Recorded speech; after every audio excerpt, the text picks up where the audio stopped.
we're back. I don't Oh, know how long it's been. It's past Halloween. it is. We're recording this at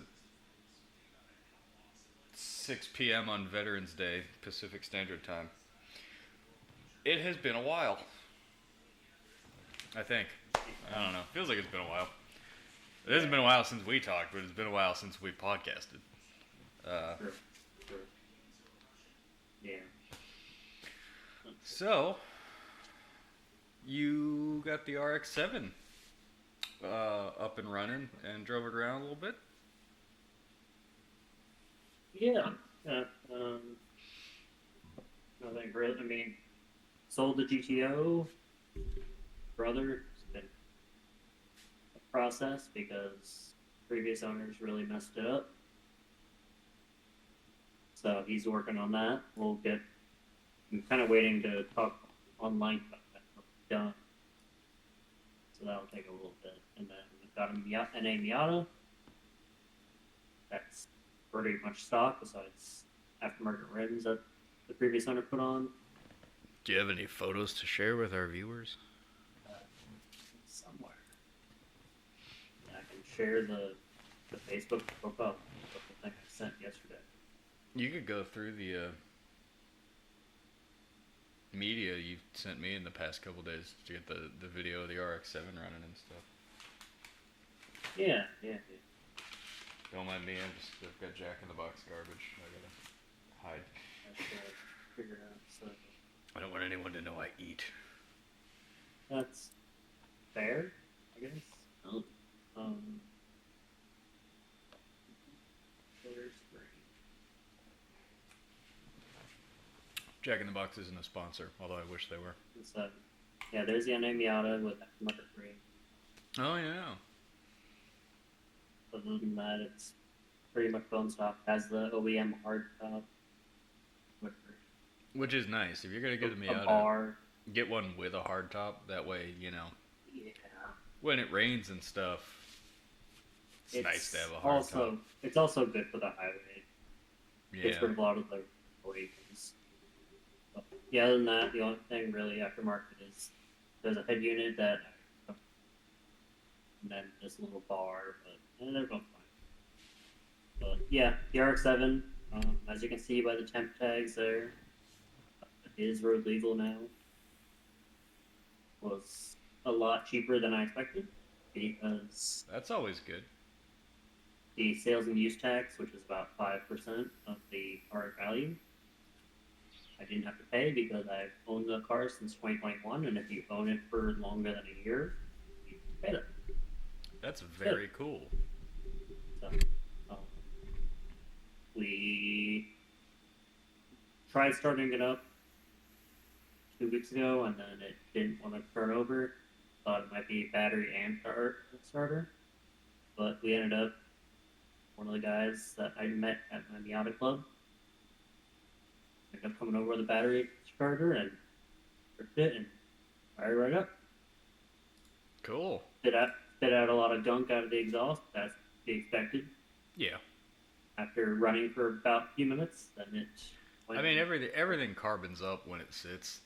Yeah, Because it's through the daily repetition of running the engine and heat cycling it that it gets a lot of that carbon and stuff out, and when you leave it sit, it all just kind of hardens in there until it gets hot again and works its way out.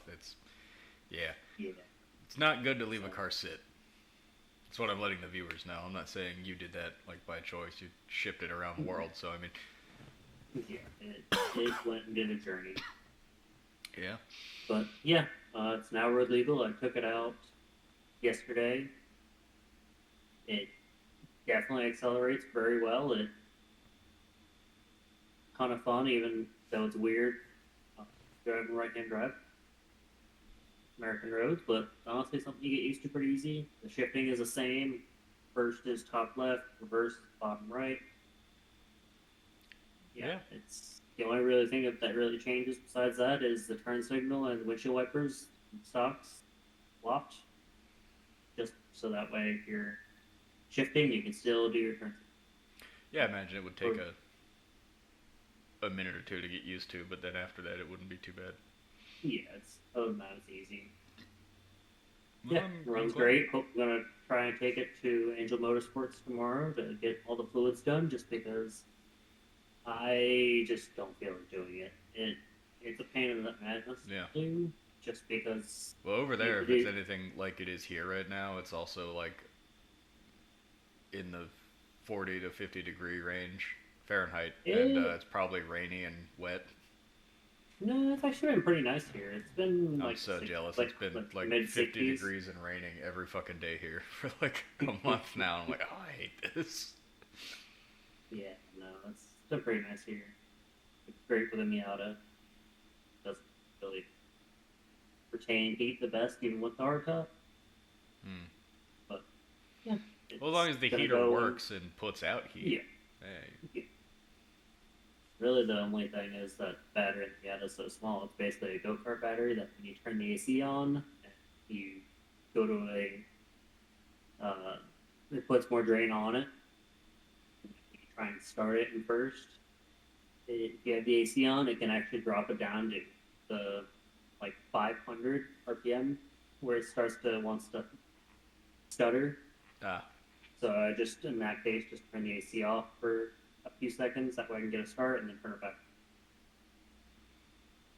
Ain't no thing. It's easy. yeah. I think R7 will get that's all the more fluids done.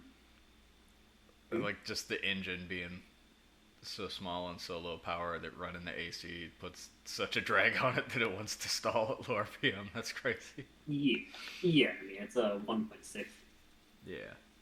which so it has more displacement than the RX-7, but Well, naturally aspirated, yes, and it's no. also pit. What do you mean no? So the rotary's a 1.3, which Yes. I understand, It, but the 1.3 liters is one of those. It's a triangle in the figure eight. So one of those chambers on intake per each rotor, all three of those. It is three rotor, yeah. it's two rotor. Two rotor, right. So both of those chambers on intake that are exposed before the Dorito spins is 1.3 liters. Nope. No? Together they're 1.3. Together both of the chambers, or together all technically six of them? Together, all of each rotor is like point whatever 6, 7, 8, 9. So I have Even, misunderstood rotaries for a long time then. yes. It even says it on the paperwork Oh. that the engine size, because Japanese have it on me because it's in the car. But yeah, because the Japanese, when you pay taxes, you have to pay taxes based on how many liters of displacement it does. It actually goes and it will state right in the title that it is 0.6, 0.6789 times 2, and then adds up to 1.3. Or max out to 1.3.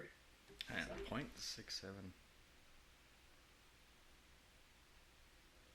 it's around there. Yeah. But yeah, Damn it. it's, yeah, together it's 1.3. Yeah, two Each of them one. is 1.3. Yes. But because of the way the rotary works, you know, like the Miata engine is a conventional four-stroke piston engine. Yes. There's a cycle in that revolution that the cylinder takes off where it doesn't do anything. Okay. Yes. There's intake, True. compression, power, and then exhaust. Mm-hmm. But because it's got to go through all four of them and timing. There's one where it doesn't do anything. There's no point in the rotary cycle where it isn't intaking, exhausting, and compressing and combusting all at the same time. So you got to take the 1.3 and times it by 3 because there's the three separate parts of the cycle. It's doing all of them all the time. Okay.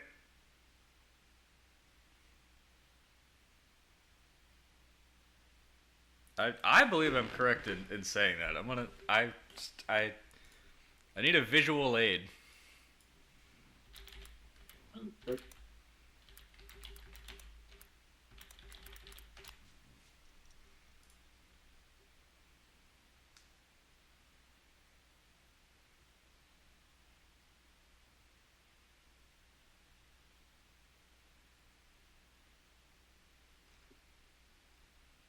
I want the 3D rotary model. Damn it, I've watched it before.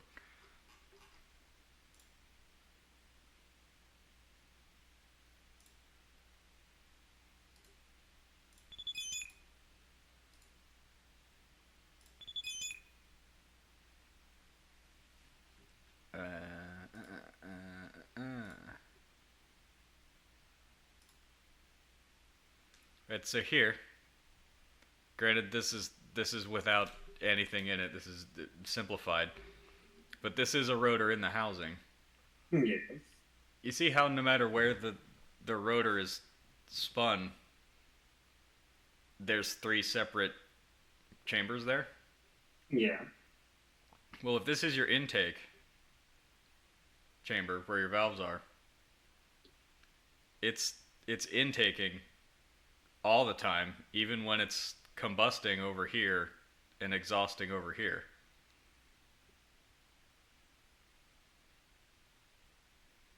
You know what I mean? Like it's not Yeah. like one rotor's combusting while the other rotor is exhausting. It's like it's I believe I'm correct in that. Okay. So that's why I've always, in my mind, it's always like, oh yeah, it's crazy. They could get like 300 horsepower from 1.3. I was like, well, it isn't actually a 1.3. Like if you could make a piston engine, but the pistons were always, which I mean, it's physically impossible with the way piston engines work. The pistons were always compressing and combusting and intaking and exhausting. Like that would be more true to form, and it's because of that I always do. Well, there's 3 chambers in each, and there's 2 of them, and they're 0.66 each. Well, 2 of them, yeah, it makes 1.3, but you actually got to multiply that by 3, so it actually produces power more like a 4-liter engine.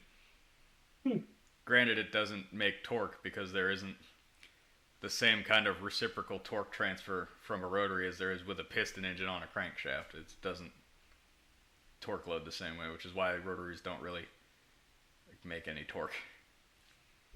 But the power line on rotaries on a dynograph is neat because it's essentially linear. It's just a perfect 45 incline almost. It's very cool. I believe I'm correct in that. I'm gonna.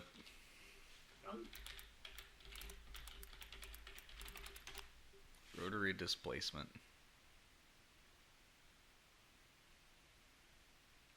Is this guy explaining it correctly? I've gotten a lot of angry comments when I talk about this Wankel engine being a 1.3 liter. They say it's a 2.6 liter or even more. So in today's video, we are going to settle once and for all what the displacement of this engine is and why. Shout out to Japanda Tuning.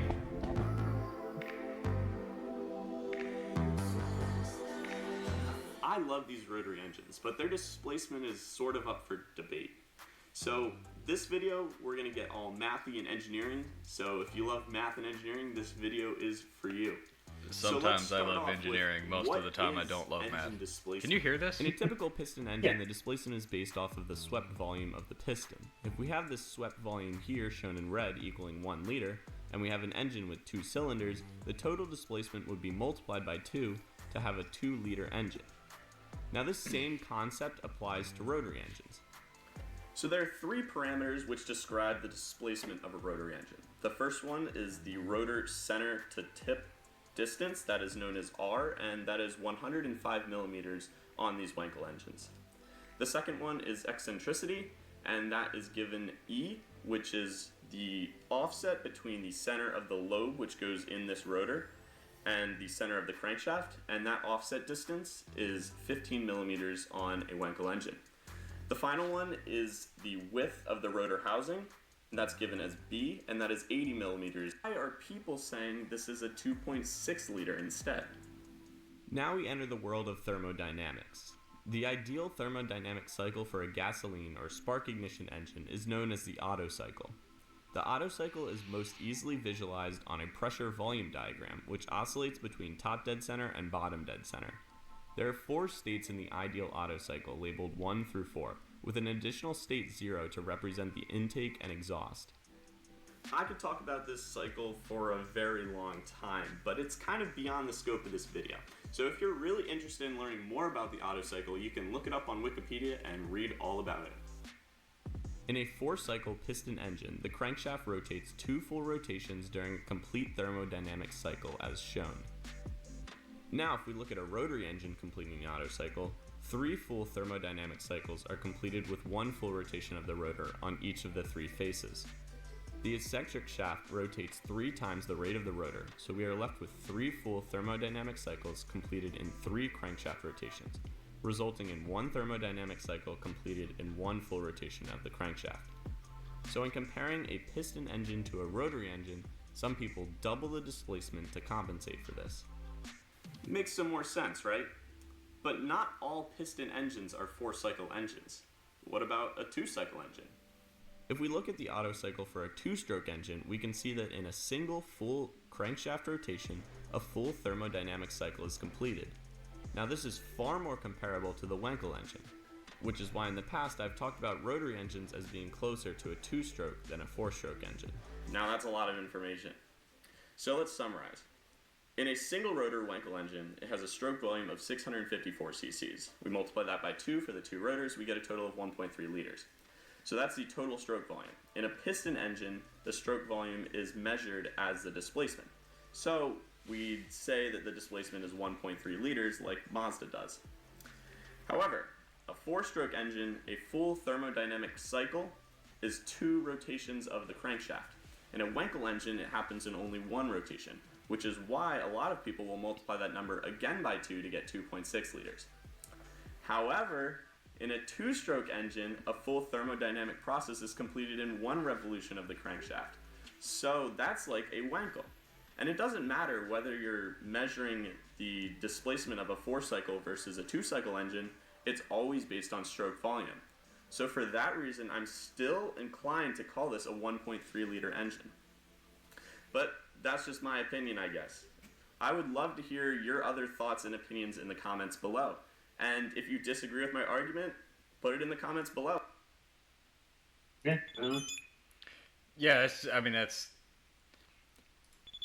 the actual displacement size of rotary engines has been debatable for a long time. Even fucking, what was his name? Felix Wankel? It just looked pretty good. Felix Wankel, yeah, the inventor of the rotary Wankel engine. Yeah. Even he doesn't really fucking know how to displace it. I mean, it's yeah. So that's just one of those things. I was just, they get really bad gas mileage for a 1.3. I was like, well, they're not really a 1.3, you know. But yeah, that's another reason why they get so damn hot. There's no part of the auto cycle that they take off. That's why there is no heat dissipation. It's all just, it's hot all the time. Yeah. So Yeah. I mean, I would just say a lot of it is lost just because you get a lot of bad gas mileage because a lot of it's just converted to heat. I mean, yeah, Power. it's just thermodynamic loss. And it shows because owning one, even with mine being a 99 and so one of the later years of the Ark, the heat that you feel through the firewall to your feet, you do feel it after a while. It's even for not being like, I mean, physically just the engine, not like the intake, the exhaust manifold, the turbo pulling, all that attached to it, just physically the engine. It's not as big as like the V8 in like the Camaro, but it is also like the 4th gen Camaros and Firebirds. It's tucked in there under the cowl and right up next to the firewall. It's really packaged in there Yeah. so that they could keep those wonderful body lines. So yeah, it's I'm trying to see that. it's not packaged great, but they did make it fit, and that's part of why. Whoa, you went totally green. That's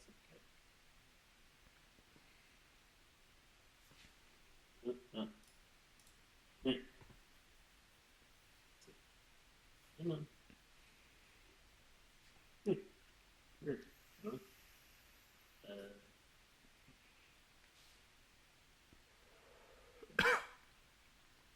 There we go. You're back. Yeah, I'm trying to see if I can find a nice size comparison.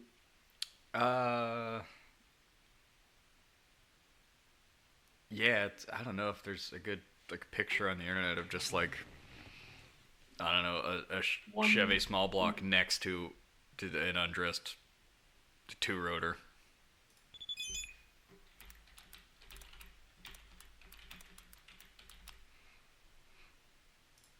Yeah, it's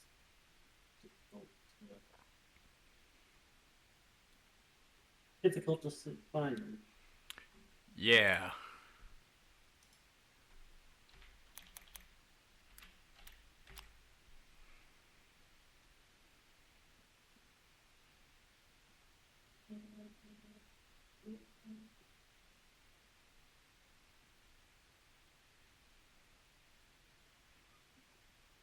I mean, the closest thing I can find is a picture of the Miata engine next to an LS engine, and I'm like, yeah, that really goes to show Yeah. the size difference. But I mean, Yeah, that's the rotary without all the shit attached to it is even smaller than that. yeah. So it's yeah. Rather tiny, I think. But yeah, like I said though, it is just it's set in there low and all the way back against the firewall underneath the cowl. So there isn't a lot of like just straight up ventilated like room for heat to escape. Yeah. So it just heat soaks the cowl and the firewall because it is so close to them. I mean, it's not like a specifically only RX-7 problem. Like I said, the 4th gen Camaros that I love so much, they did it too. They get hot. They run hot.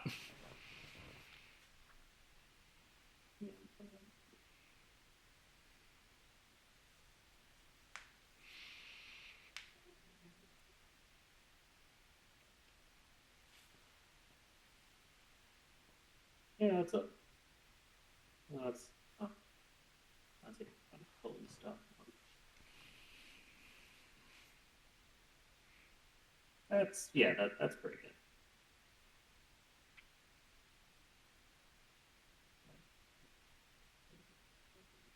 There. Back. Yeah. Yeah. Yeah, right here. So there. So Yeah. yeah, that's how crammed everything is. Yeah, Don't mind the question mark, but it's yeah, tight. that's They've put the a lot of actual engine. stuff in there. Mine looks more similar to. I guess. Yeah. You see, Mine doesn't. Mine has a little bit more stuff in that, but yeah. it. Well, you can see there's a lot of other stuff in there taking up. The rotary itself is quite small, but it's all the way at the back against the firewall. Yeah, there's one little. Yeah. Predominant amount of the engine bay is taken up by the radiator and the intercooler. Yeah, and that's just to help the car breathe. Yeah. Obviously, you can see there's no battery, so the battery actually gets relocated to the trunk. Probably, yeah. Mine did have done. I do intend to change it back at some point, but that's a future problem. Right now, I'm just. There isn't Okay. anything inherently wrong with the battery being relocated to the trunk, as long as it was done well. And I mean, Yeah. The main thing is that they kind of pushed it a little too far forward. So the bars that actually lock it down put a little indent on the back of the rear seats on the oh, fabric. yeah, that's Nothing- too nothing- close to the seats then. I do intend to take the seats out to turn that back seats Yeah. into more of a storage unit, but that's another future thing. Because having tried to sit someone that was sub 5 foot back there, they barely fit. Yeah. Very tight, so they're not very usable. So, yeah, it's.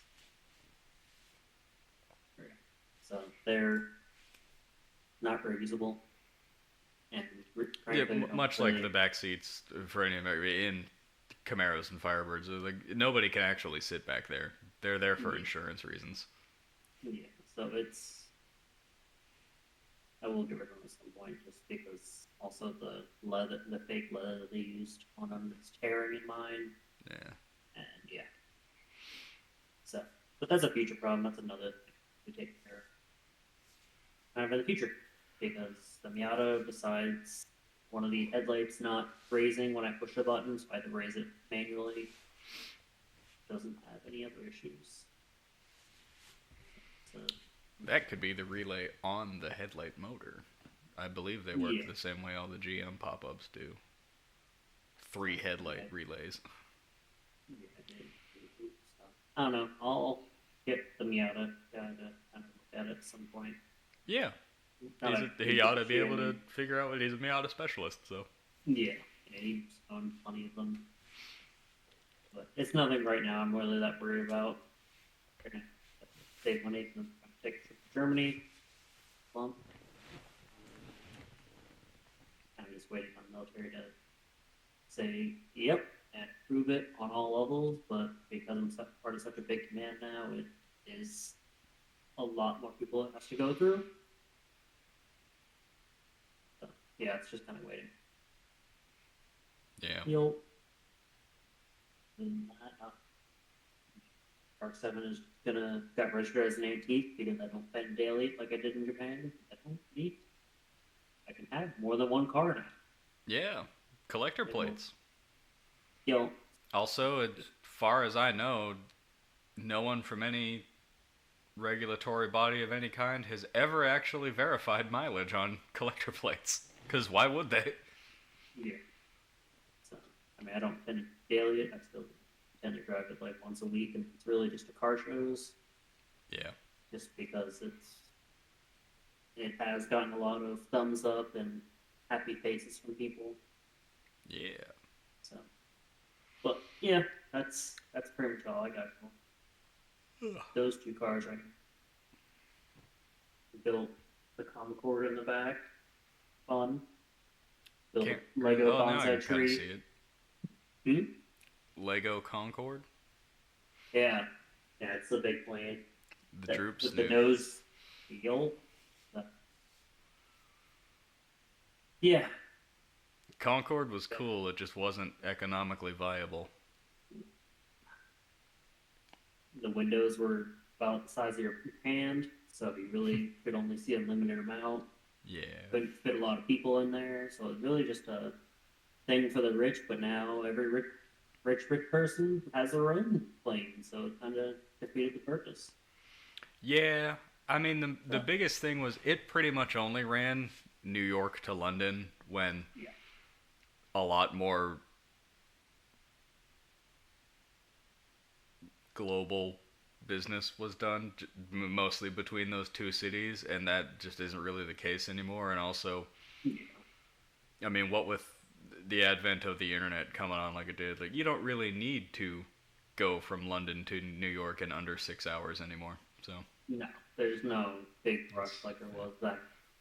yeah, nobody's gonna pay the incredible price of a Concorde ticket just to do that. Yeah, it's one of those things that some people probably would have done just because they had too much money and it would be like a neat thing, but that's Yeah. it got retired. I have one up in the northern area of Virginia, ESR 71. Those are pretty cool to see. Yeah. Yeah, those are fun. Right now, just next Lego set will be the Endurance. Because Endurance is a cool ship. Yeah. That comes out at the end of the month. Yeah, I don't think planes there's are neat. anything. I have no desire to fly ever again, but planes are neat. Yeah. Yeah. No, I don't like flying. Yeah, no, I hate it. I hate it because it's not even like a safety or a fear thing. I hate it because it feels like such a fucking chore. Yeah, we It really is took such a the fun out chore of- to fly. We took the fun out of flying. We made it as Oh yeah. boring and non. I won't even say non-economical, just undesirable. Well, the attempt to make it so economical has ruined any of the coolness and allure of it. It's like taking a fucking bus. Yeah. I mean, it's the Airbus. Yeah, it's taking a fucking bus now. You buy a ticket, you get on, you sit down, get to where you're going, and you get off. Like it's, Yeah. there's flying isn't an no- event anymore. It is a chore now. it's- I also have no desire to ever go on a boat ever again, but I do still think some boats and ships are cool. Like it's not up behind me anymore; it's above the TV now. I got the Miami Vice speedboat painting up there still. Hmm. Still think speedboats are cool. I just have no desire to boat ever again. I felt like I tempted fate every time I deployed in the Navy, and I don't fuck with the ocean like that. I'd just rather not ever go in it again. Yeah, not. And as long as I can see the shore, I'm fine. But I don't find it like any kind of Yeah. cruise or anything. Because I don't like. I don't like flying just because you're kind of all your controls taken out of your hands. And that's the same reason I don't like to be on a boat.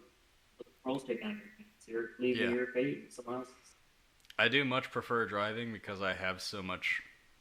Well, number one, control, like you said, but also I get so much feedback from the environment when I'm doing driving. I can feel the road.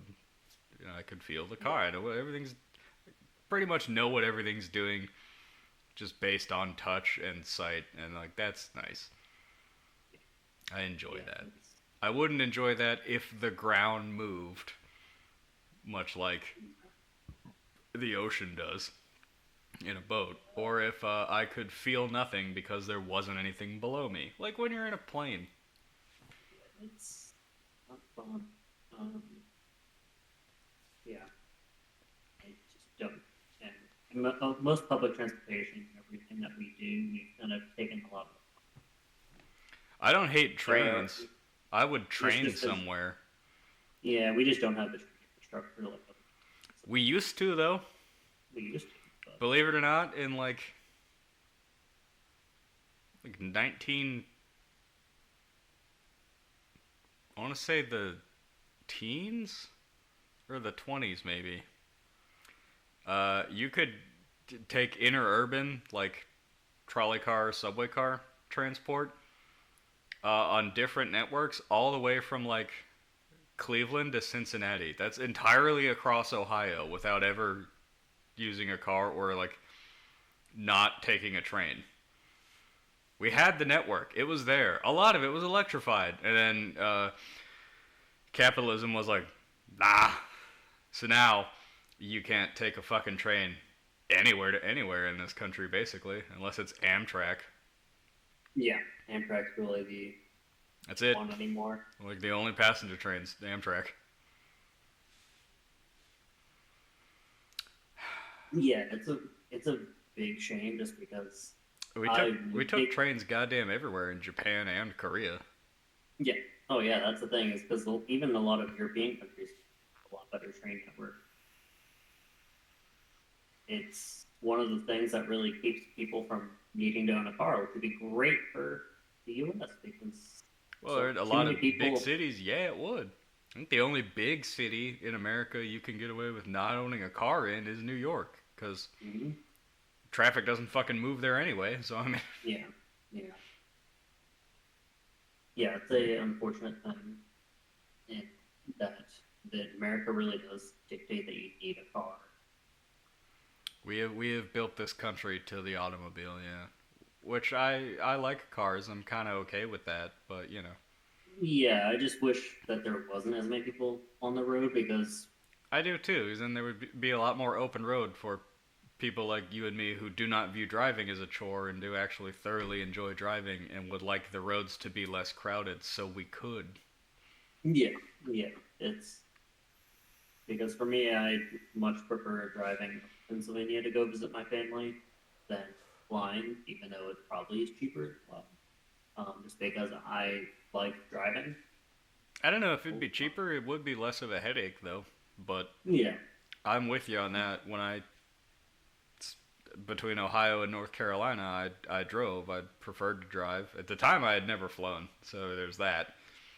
But also, like I enjoy road tripping. I don't mind to drive. No, not me. They're fun. Yeah. Find some pretty cool roads or some really cool kind of the way thing. Yeah. Like in Virginia, I think that I told you about this when I did Skyline Drive. It was a really fun road. It was a lot of twisty, turny, kind of hairpin turns. It was great fun to kind of push the Miata in a way that it really hadn't, because it is a car made for those kind of roads. Yeah. Fortunately, it did end up. I caught up with traffic by the end of it. I did slow down pretty heavily, but just having that opportunity was great. It reinvigorates your love for driving. Like, When all you go need on to a do really is- good drive, yeah. Because when you only really have to go to work back, sitting in traffic, 20-minute drive, and it takes over an hour for bumper traffic. That really just dealing with that monotony day to day really does take any joy out of it, even if you're driving a car, because you're not using it. It really is just a tool at that. It becomes an appliance, and then driving does become a chore. Yeah. And Yeah. it is more difficult because of the car that right now every car is manual. So that's work that I'm okay with. Yeah, it keeps you more involved. Yeah, it does get draining sometimes, and it still is worth it just because automatic vehicles for me don't keep me engaged enough. Mm-hmm.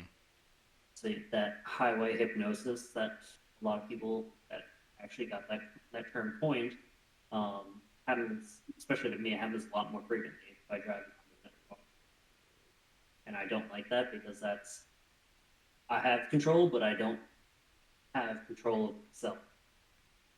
Yeah. Now, I did, having talked with a therapist about that, they said the easiest way, and this, yeah, Your camera and your mic, are they like half unplugged? I don't think so. Your mic cuts in and out a little.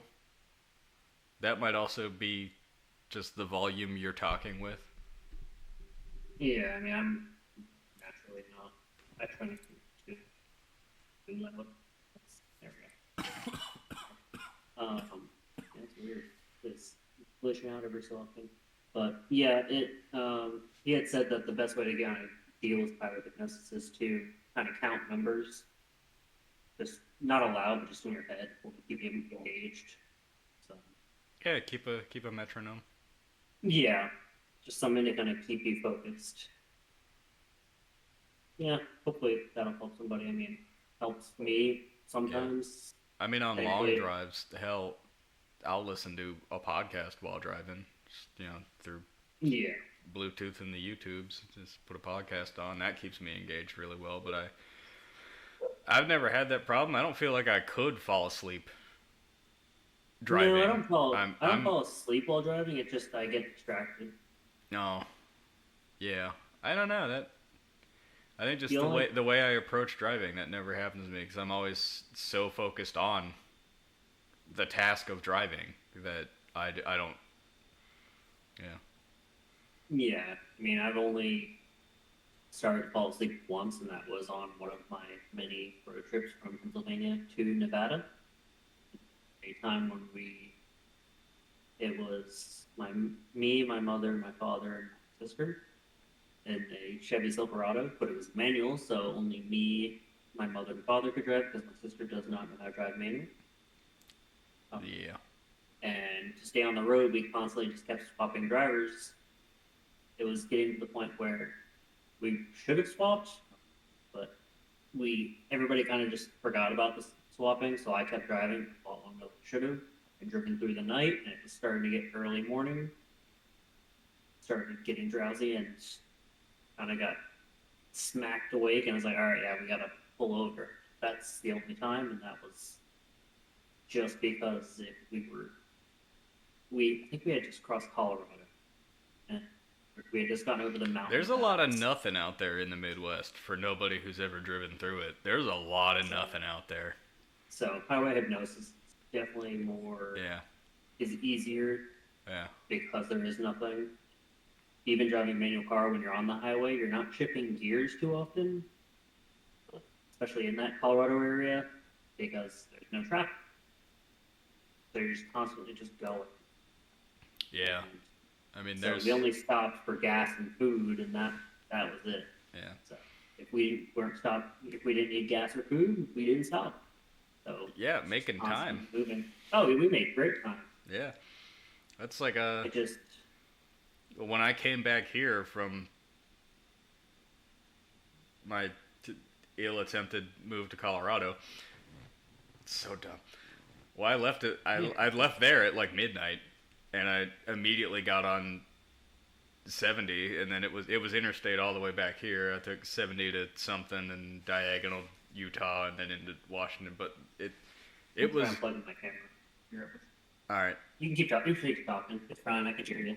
Yeah, well, it was overnight, the drive. I had left at like midnight. I think I was back here in my house by like 6:30 a.m. because I was hauling ass, because it was just darkness and me and the truckers. There was no one else on the road like until I hit Seattle. And that was great. I had a wonderful time. I was just on the speed limiter in the Raptor the entire time. Statutes and limitations. It's fine. I can talk about that now. Yeah. I was just right at like 101 mile an hour from the Colorado back to here. It was just, yeah. And obviously I hit Seattle, and by then the sun was coming up and there was traffic, and I was like, all right, I'm gonna slow down now. And that killed my time. I almost made it back to the house in like sub 6 hours. But yeah, that was a drive, but it was a good drive because it was, even though it was overnight, it was very dark because a lot of the highway, the interstate highway system, isn't lit. It was just me and the truckers. Yep. And Which is nice. Yeah, that was very nice, and there were a few times where I was like, I don't know if there's going to be a place where I can get gas, but there always was because there's truck stops which do also sell gas, which is nice. And truck stops are nice because they typically have 24-hour food. They'll have showers and all that kind of stuff. So if you're going on that long of a drive, then you don't need to get a hotel to get a shower. Great. Yeah. Other than that, we're definitely going to make use of probably many a truck stop on our warehouse project road trip adventures. Yeah, those, or even like a Planet Fitness, because if you get a membership, if you get the I think it's black membership, then you can use it anywhere, and so it's pretty damn nice because they're 24/7 gyms. As far as I know, I don't think they changed it. Yeah. But yeah, they're another great option. But, yeah. And I'll definitely be taking a road trip to visit you next year once I kind of. That's a hell of a drive. Don't driving. I've never minded driving, as long as it's a fun car, and Yeah. it would either be in the Miata or it would be in the RX. Nothing against the RX-7. I would trust the Miata on a cross-country drive more. Just because it wasn't like... I don't know. I know it is a very popular sports car, but it isn't really like built like a sports car. It's really built like an economy car. It's built like a Corolla. Very dependable and efficient. It just happens to also drive fantastically and feel very good. Yeah, I mean, they both drive pretty well and feel good. The only real problem the RX gave me was the turbo system. The primary turbo failed on me, so I still use secondary turbo, but without the sequential turbo system, the smaller primary and the larger secondary, your acceleration does drop off pretty quickly. Yeah, you lose boost. Yeah. And then when you without boost, the fuel map isn't correct anymore, so you're down on power. So, yeah, that was based on how the turbo system is in. It's very deep. It was a pain in the butt to have them replace it. But that was really the only problem. I think the starter might have gone out or gone weak, so we changed that out as well. And then the only other mod I did to it was that V mount. That was just to help deal with the open out heat because it does get very hot there. Yeah. But other than that, I mean, it had me worried because I think we previously talked about it, but my mechanic moved to the Philippines and I didn't know any rotary tuners. So Well, I that guy wasn't the greatest anyway. No, he was not, but he spoke English. Yeah. And even though I spoke Japanese, it's the fact that I was still a foreigner kind of steers some people off. And then a lot of the rotary tuners I tried to find didn't seem that great either. They either were rarely ever at their shop or their shop didn't look that good, and that can kind of scare me off Yeah. because I want to trust my car there. Because in Japan, as a military member, you can only have one vehicle, so if And when spends you've only a- got one, yeah, when you now so if you it's worry there for about a everything month, way more. And it's Yeah. like, dude, I can't leave this thing here for 2 weeks. It's my only car. Yeah. Yeah. because yes, you can have people come pick you up for work and take you home, like work's usually fine, but it's everything else. Yeah. Groceries, gym, life. What happened Having a with your hobby. motorcycle?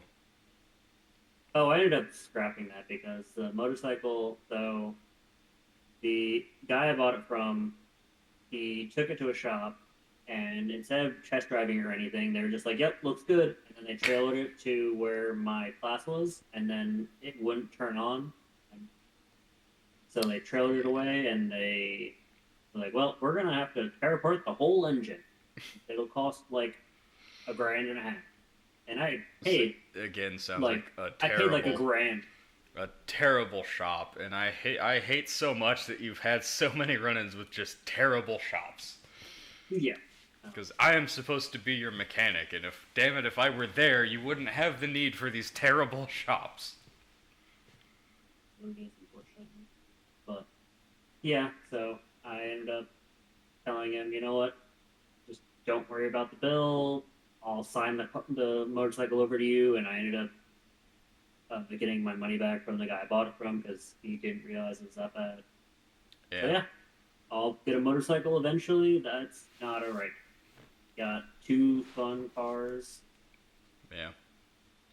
A keep the RX-7 in the storage unit, so I'm paying a pretty penny on that because it's guarded and all that with cameras and shit. So I feel safe. Are they climate controlled or? Not the RX-7 one Ah. because it's an exterior one. Yeah. My household goods, so like all of my art magazines, my art manga, and all Yeah. my household stuff is in a climate controlled unit. That's good. Kept inside, no humidity and stuff like that. Yeah, so because obviously my room is a lot tinier than what I previously had, so I don't have room for my king size bed or my plethora of art magazines or manga. So until I either get more room or move out, then I'll keep these storage units. Ugh. So, Until you come here to live with me. maybe it depends on where I get my next job. But, yeah, still trying for that cuss job. It's good money, and I did like what I did.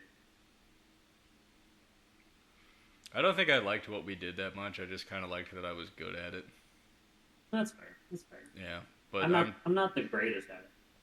I I'm- thoroughly enjoy it. it's been kind of easy for me in life to become pretty good at a lot of stuff just with practice and learning. So I don't. That's not that big a deal to me. I can become good at most things. That's fair. So yeah, I'm still. I mean, it is Veterans Day, but I am happy to be out and not have to deal with any of it anymore. Yeah, Flores posted a picture on her Insta about That her time I did a like, thing for money. yeah, that was pretty funny. Yeah. I thought of it. Yeah, I saw that. I like that. That was funny.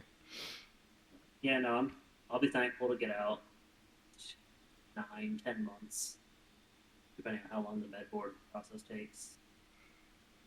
Shit, homie, by then I might be done with school and on Orcas and having the shop built. There'd be no better time for you to come out. Yeah, I mean, I'll definitely come out and visit. Which is Yeah. kind of where like I said, where I'm going to get my next job, just because there's only so many options for location, so it's kind of just based on what it is. So, yeah. Yeah. But, yep, already thinking about the next car I'll end up getting, because obviously the RX-7 will still get its LT1 conversion just to make it a reliable car that isn't. It's quite so temperamental.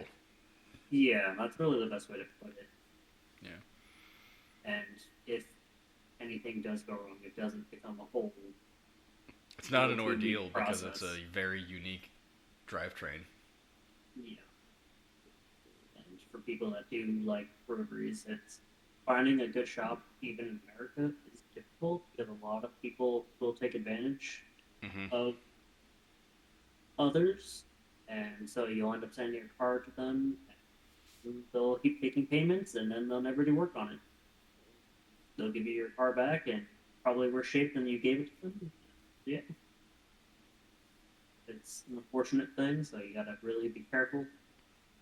But that also means that when you do find someone good, you're going to be paying more because of that. So, Mm-hmm. so, and then I still intend to try and give the Miata to my nephew if he wants it. Be taking it up probably in the next month to go see him, and then see if he still wants it or not. If he doesn't, then I'll probably either keep it or sell it. That's up. So they only have two options, but Yeah. I haven't really decided yet because it is a fun car. Yeah. But Well, hell, by then maybe Gray will buy it, yeah, and then I can lift it. yeah, it'd be a lot of fun with it. A lot of fun now. It doesn't change. From what I've read, there's a 3-inch lift kit for them, and everyone reports like, yeah, it doesn't really change anything about the handling. It just makes the car 3 inches taller. I'm like, Yeah. I just need added ground clearance. That's it. Yeah, that's not bad then. Good. Yeah. So, yeah, the next car will probably be a Porsche, just because I'll buy it once I kind of get the next job. You have a Porsche. It's right That's out there. That's true. I do have that. I gotta But, I get mean, that I'm not- thing fixed and running and do the body work and paint it and the Yeah. interior. Yeah. I gotta sanitize that. No, probably like an old 911, an 80s 911. Probably an SC, just because they're cheap, because they're a little underpowered, but that's fine. Yeah, it's not. I mean, we're not. Power doesn't mean it's we gonna may be more eventually like set a course in time trial some of our vehicles we've built against each other and themselves, but like we're not building any like race cars aside from Lemon's race cars. We're going to be building several of those. I want to be Yeah. the Smokey Eunuch of Lemon's racing. I got the hat and everything. I'm ready. I'm ready to break all of the rules that aren't rules yet. Jesus. Be all the reason for the rule changes. Mm-hmm. So yeah, that's a lot. Yeah. I'll try and visit you next year. Really, yeah, just depends on the med board process and all that stuff that's gonna, because I have a lot of leave saved up. Yeah. If I don't use it, I'm gonna sell. Which, Yeah, I mean, if you don't use it, they have to buy it from you when you get out. yeah. So, which They never paid me for Yeah. mine. that's whack. That is, yeah, It's they just never got paid that money. Probably never will. Whatever. probably not, Yeah. fortunately. But yeah, I'd rather use the leave, but the only thing Using is I it- have to. Is worth more Yeah. because they don't pay you a day's pay for each leave day they buy back. So it makes you make more money by taking all that leave. Yeah. The main thing is that Yeah. with what I do right now, I Yeah. really don't do it. It only really makes sense for me to take leave if I'm going out of the immediate area. So like I'm taking leave to go to Germany, and then I'll take leave when I visit you. That's really about it. Yeah. As long as you've got 60 days for terminal. Yeah, and that's the I mean, thing. that's had 2 whole 60 months of not going to work and still getting paid as if you were there. Yeah. But And the main in thing that with time, that I mean, you is- can be already like started school somewhere using GI Bill, getting paid for that, or like working a job and getting paid. Yeah, but the main thing with that is we don't know we don't have a terminal date really Because set. we don't know when you're Yeah. getting out. Yeah. Yep. Yeah. Like I still got to take TAPS class. That's nobody really needs to take TAPS class. It's pretty It's a fucking requirement. useless. I know it is. It is, and there's certainly some people who it should be a requirement for, but those people are usually too dumb to get out of the Navy. Yeah, man, it's a Navy, so a lot of people. But yeah, I don't know. It is what it is. Yeah, I'm just gonna get out. Yeah, I'm getting out just because it's pointless for me to try and stay in. It's not gonna make me happier. I've done everything I wanted to, seen everything I wanted to. Yeah. Oh, when you are excuse me, I'm so burpy today.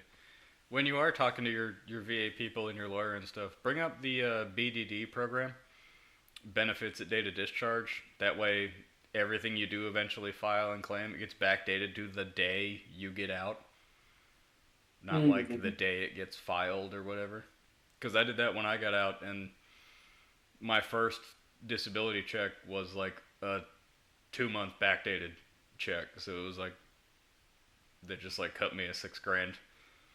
I say check, it was a direct deposit, but still. Yeah, but yeah, Yeah. it definitely adds up, which is good. Yeah, well, I mean, they probably already had that planned I would hope so. because even when they talked about, I talked with the medical coordinator for the VA program, one person. He took my banking information that way. Oh yeah. So, yeah, hopefully, I have a laundry list of things that are wrong with me, and I forgot to write a few down As did I. with them. So, yeah. But yeah, Definitely No, it'd be make great. sure, for anybody that's getting help, start, kind of go through your whole list. If you, like for me, I did physical therapy, so I got to actually start contacting them to kind of get them to start writing notes in there. Do research, because even the building I worked at was full of asbestos, and it was just a oh yeah hey kind of email that I sent around the command once saying hey yeah this building has asbestos. Yeah. And remember, were you on deployment or were you there? Do you remember the day NOPF filled up with shit? no, I wasn't there. I remember people talking about it. That was funny. Yeah, like a sewage pipe broke under the floor, Yeah. and like everyone but essential personnel like got like evacuated because it stank like shit in the building, and that's super like bad for you to just breathe shit. Yeah. Oh yeah. But our fucking crew still there. Thanks a lot, Chief Perez. Still there doing a whole ass workday in the shit building. Yep. I'm like, Oh, yeah, what the? yeah. Why the fuck are we here? Do you not realize we're the only fucking people here? Yeah. Oh no, that's Fucking- maybe. Infuriating shit. This one asshole in a middle management position can do the dumbest shit ever and potentially cause you health problems later in life. Just, you know, That's the Navy, man. that's all the military. It's not exclusive to the Navy, I'm sure. Yeah. Yeah, I can't speak from experience because I'm in the Navy, but yeah, True. most likely. Well, I tried to join Yeah, the Air it's- Force. They wouldn't take me. Yeah, it's the Air Force is also weird because Yeah. you don't choose your rate. You choose rates that you would be okay with. Yeah. So like I tried to join the Air Force and they're like, well, we can't promise you a rate.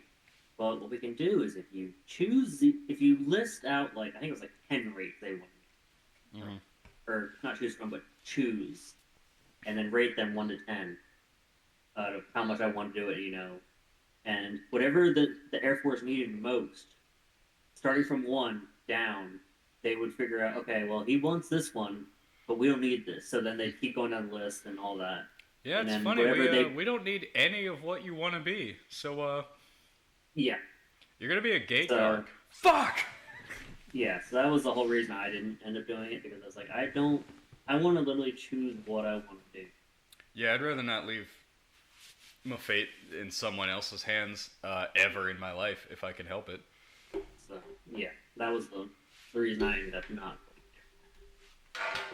going. Also, like there was only like 2 things that interested me, and I'm like, well, so now I'm going to choose 8 more things that literally do not interest me, and I just hope What would be good. What were the things you wanted to join the Air Force to do? Because I don't think I we've don't ever remember. talked about this. I mean, that was a while ago. That would have been a decade ago, actually. Yeah, I mean, me too. So I don't remember because it was. I went in there one time to the recruiter. We chit chatted for a little bit. He told me that, and I was like, "All right, I'll get back to you." And then I ended up walking out and going down to the Air Force or Navy. Yeah. Dude, I spent a year trying to get into the Air Force. My recruiter sucked. And I had to drive to fucking Pittsburgh to take the ASVAB, which is the first time I took it, and I think I got like an 87. And he was like, so what are you wanting to join to do? I'm like, I want to be a jet mechanic, man. I want to work on planes, you know? Mm. The idea of working on planes intrigued me from like a presentation we got in high school from, funnily enough, the Pittsburgh Institute of Aeronautics. And I was like, working on planes sounds kind of cool. I mean, now what we know about the aircraft crews and like Boeing and shit, like it's probably a terrible job that nobody should actually want to do. But it intrigued me. Because I was always mechanically inclined and kind of liked cars and shit. And I was like, Yeah. they're just big cars in the sky. Can't be that different. But I never had the money to go to college to do anything like that. Yeah, as a poor Appalachian boy. So, Yeah, I mean, well, going to college when you're really that young isn't that great, anyways. Because dude, going to college at 18 is like, it's that's stupid so because you're fucked. not. It's so fucked It's- that we make 18-year-olds choose a life plan for the rest of their life based on what they Yeah. think when they're 18. Yeah, and that was the whole reason. Like, even when I got into college, I started college not knowing what I really wanted to do, Yeah. and because your first few years, it's pretty open ended because you're really doing the generic gen ed course, so you can change them pretty interchangeably. But it's even what I wanted to do originally was be work in physics like kind of department, but the U.S. has pretty much no use for them except as a teacher. Who's that? We being like a physicist, Oh, yeah. No. Like that, so it's aside from so- teaching it at a university, yeah, there's... Yeah. so it I ended up kind of trying to figure out what I wanted to do and then not really figuring. I ended up just dropping out. I'm going to college for I don't even know what I want to do. Same. Well, I mean, I was going for fucking broadcast engineering. Because I thought being a radio DJ was still a real job. It's fucking Yeah, not. that's It hasn't been a job since like the 80s. So, really died out, unfortunately. and here I am now. With the mic in my hand anyway, because I spent $200 on Amazon. I got a soundboard and a microphone. Hey man, I don't remember who said it best, but video killed the radio star. The Bugles, I think. Was it the Bugles? Oh shit! I see my cursor on the screen in OBS, and I'm like, why won't it Yeah. drag to? Oh, it's on the other one. Yeah. That was the Bugles. Yeah, it's Bugles. Or Video Buggles. killed the Bungles. Buggles, Bugles, however you say it. I think it was Buggles. Video killed the radio. Copyright. Good song. Good song. But, yeah, Featured heavily in the Vice City soundtrack. Which, how excited are we for GTA 6? I mean, it'll really depend on. Knowing Rockstar in their last Grand Theft Auto is going to be an incredibly heavy microtransaction favored dynamic to it, which I'm not going to like. So, Yeah, that's. be cool to be back in Vice City. Won't be the 80s anymore, though.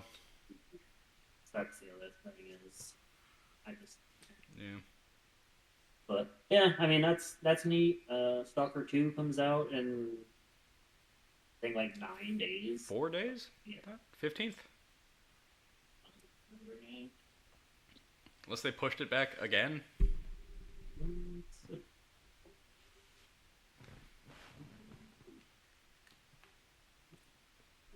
Uh, 20th, yeah, 9 days. Ah. Yeah, that comes out. I pre-ordered the Ultimate Edition because it was neat. It's really been the only Ultimate Edition I've been like, hey, that looks Yeah. pretty cool. You want And like the last the few cool years. physical stuff that comes with it that's going to be fucking possible to find. Yeah. 2 or 3 years Oh, from now. it already is expensive because I think it costs $200, but people are already selling on eBay for $600, and I'm like, hey, Dude, that's that's too I mean, much. we've talked about this again with like when I watched that video about Grand Theft Auto collectibles, like $600 for the that's nothing. The fucking Oh, yeah. GTA 3 Claude action figure is $3,000 on eBay. Oh yeah, yeah, and that's the thing is you gotta hold it so long. And, Yeah. you know, people because that one was probably unopened, so the open Oh, it ones, was. you know, It was. I kicked myself so hard for not just paying $100 for that when I saw it on the Rockstar Games website in like 2006, because I guess they just still had them and they were for sale. And I'm like, $100 for an action figure? Come on, man! I'm gonna just wait and then buy one on eBay later. yeah, Turns no, out on eBay later they're $3,000 fucking dollars. So I'm just never gonna get a Claude action figure. it's like the Best Hotline GTA Miami protagonist, figures. don't at me.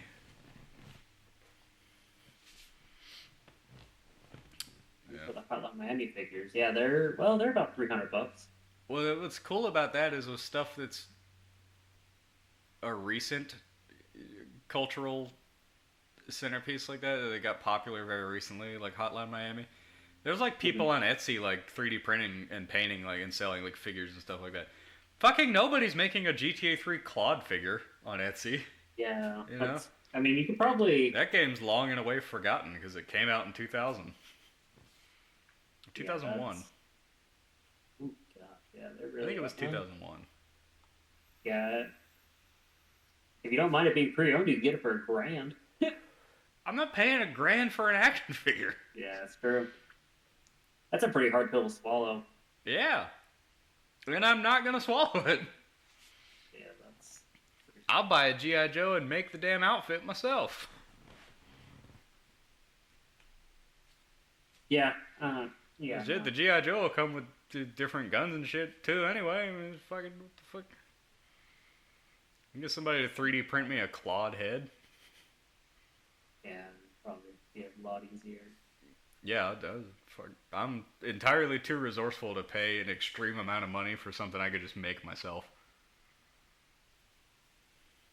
Speaking of eBay, the engines that we found, that would be great for some of the builds. I recently found a 458 and a 488 engine for sale on eBay. They were like $30,000 each. Yeah. Yeah, I've seen my LT5s, my beloved LT5s, not the new one, everybody, the 90s one.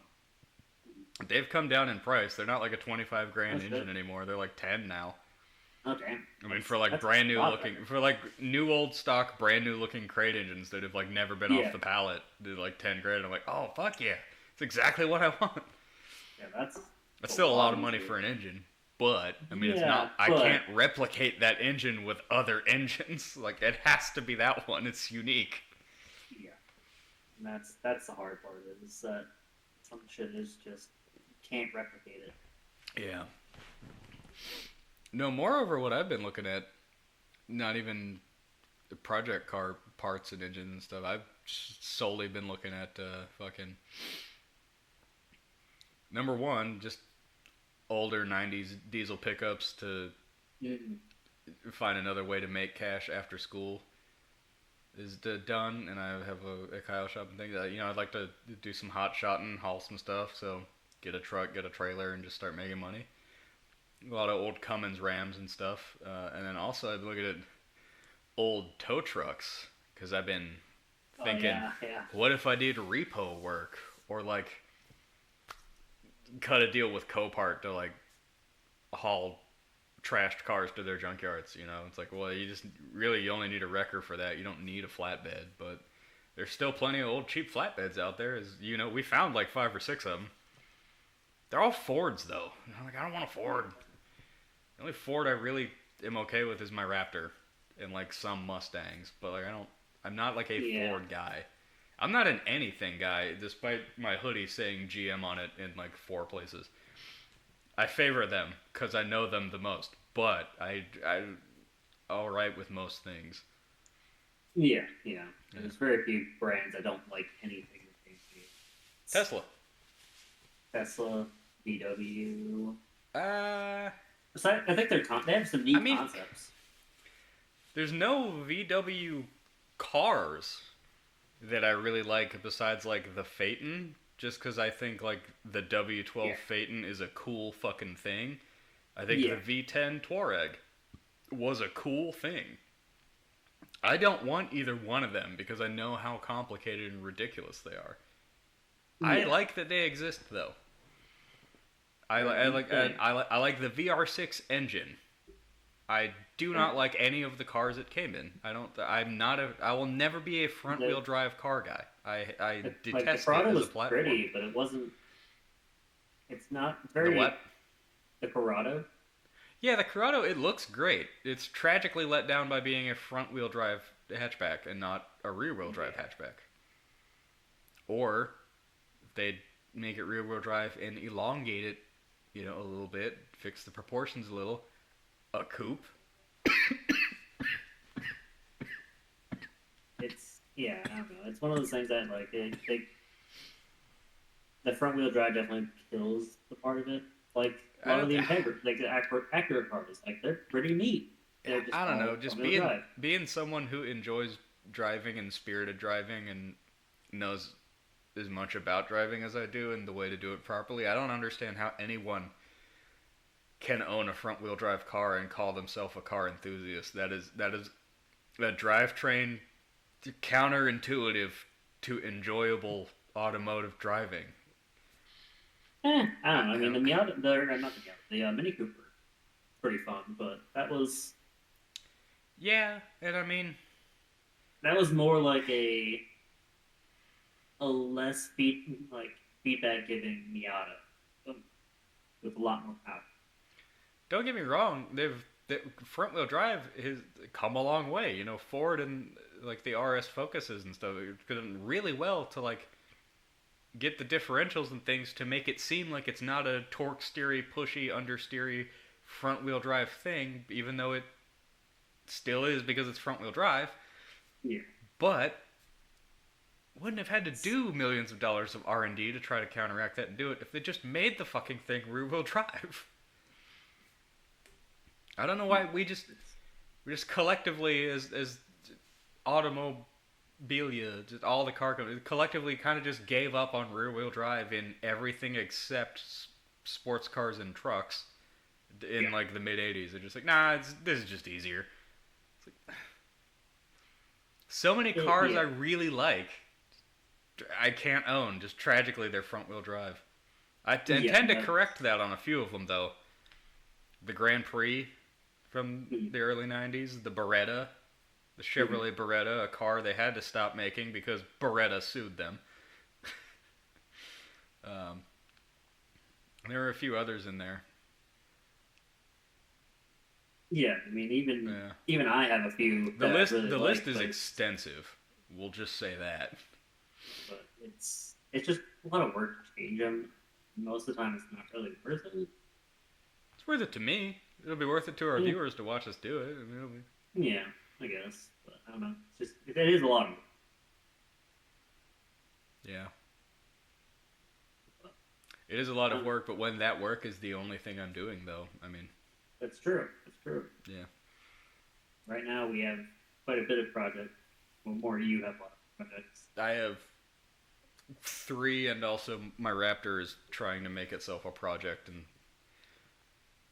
I don't know. It had a pretty hard summer. It worked very hard this summer. Which The fucking But it's- tachometer thing just still boggles my mind. Just look at it.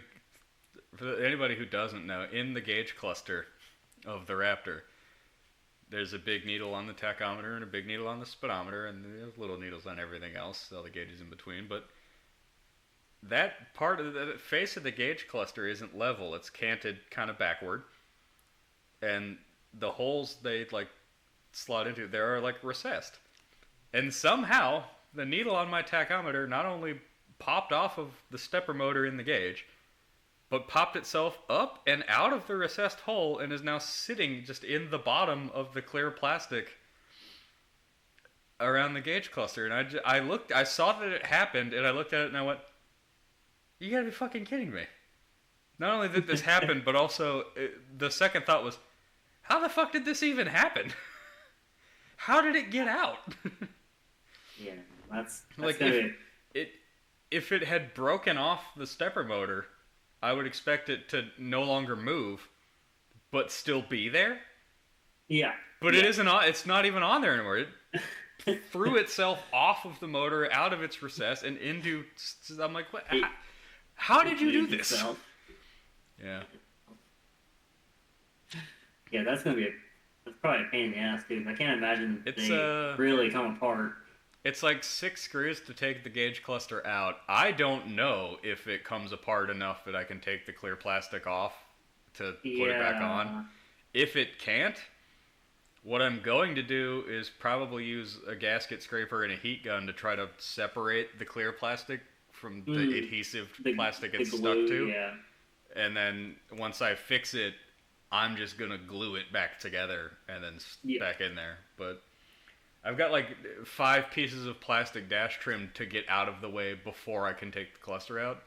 That's the main reason I haven't done any of this, is I haven't had the time where I can be without a vehicle to do this. And it may be a long time before I fix the tachometer, because it isn't really something you need with an automatic pickup truck, you know?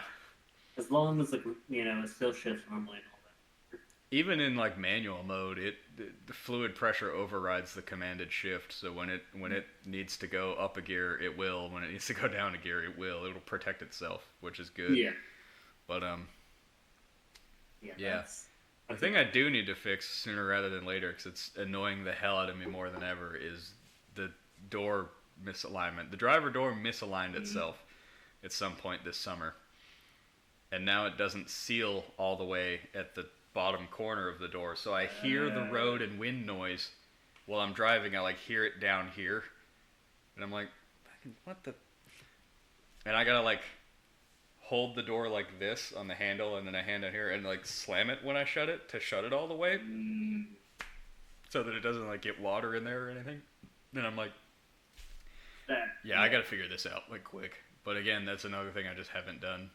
I gotta unpack my tools from my toolbox, and everything's still packed. Like the day I brought it home from working out on island all summer, and I gotta like find the right socket and a ratchet and an extension and like loosen them up, and then like and I gotta like just jimmy and fuck with the door like all day to get the alignment perfect, and then snug everything up and hope it didn't move.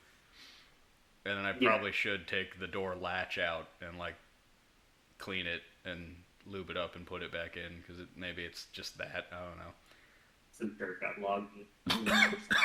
It probably did get dirty. I mean, I don't know. It Yeah. happens. Yeah, that's.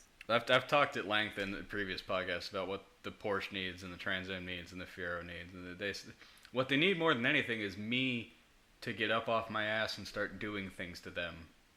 Granted, I have been sick, but I'm getting better now, Yeah. so I mean, It's but no need to time. rush it. Like, it's only November. It's only gonna get colder. It's gonna be more of a pain to really work cars. yeah. Like even if it, I mean, you do it in the garage, it's still cold. yeah, small consolations though. Before I left for the summer, which is the last time I really messed with them. Nothing wrong with the Fiero, except for the radio doesn't work, so it's fine to like drive it if I charge the battery or put a battery in it. And likewise, there's nothing wrong with the Trans Am except I took the hood and the front bumper off, and also the seatbelts don't work. But I have new seatbelts right here beside me Ah, that, that I need to put in. yeah, but that shouldn't be too much.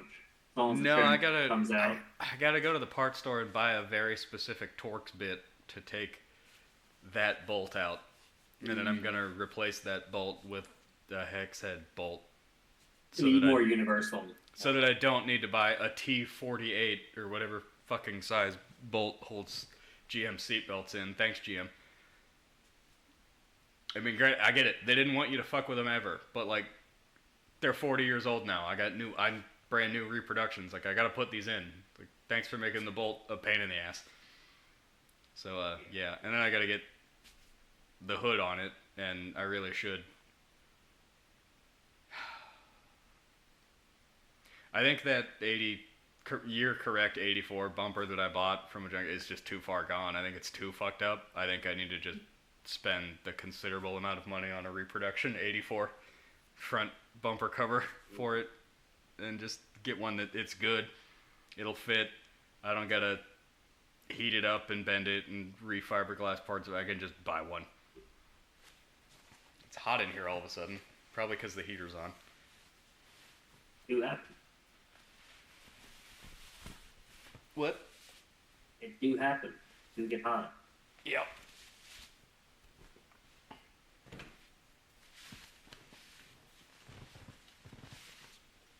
Yeah. Yeah, you might be able to find them a little. Yeah, you just have to kind of look. Third gen ranch and Hawks third gen are gonna be my go-tos on that. Shipping it's gonna be a pain. I did the thing with the mouse cursor on the screen again. I saw it on the screen and I was like, why isn't it leaving? It's on this screen, not that one. Fucking OBS.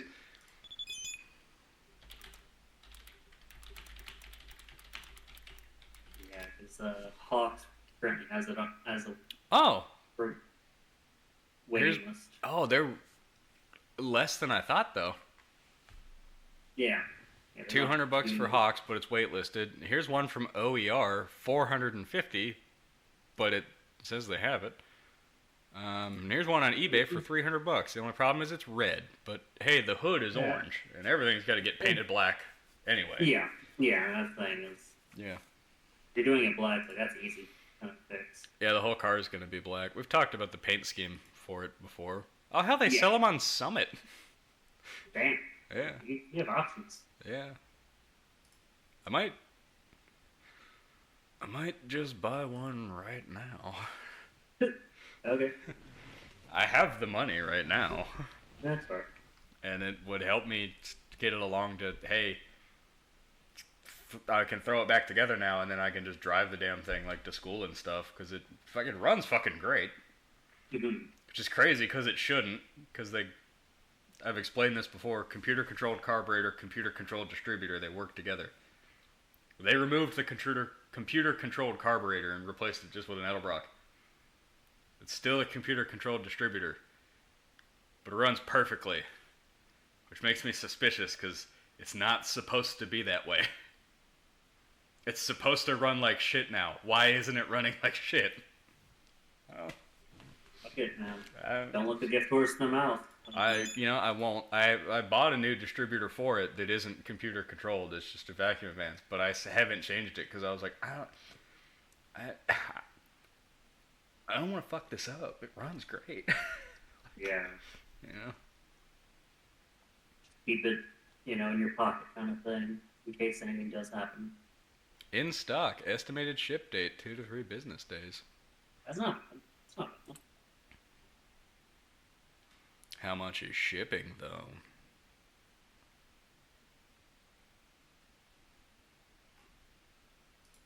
and they only got one picture. It says features all correct mounting points. Does that mean it has the shitty little aluminum brackets on the back that tie it to the front fenders or not? You could message him. I could email them. Okay, back to me.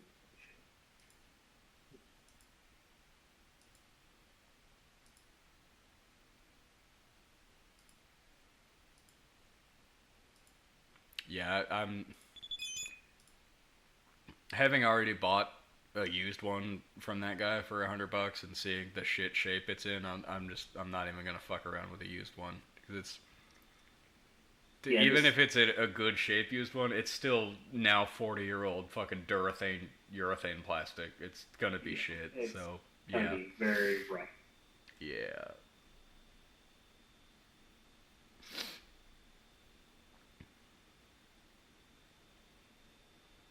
It's excellent though. I'm very glad they are out there and available because there were this summer when I bought the car and started looking for it, there was fucking none.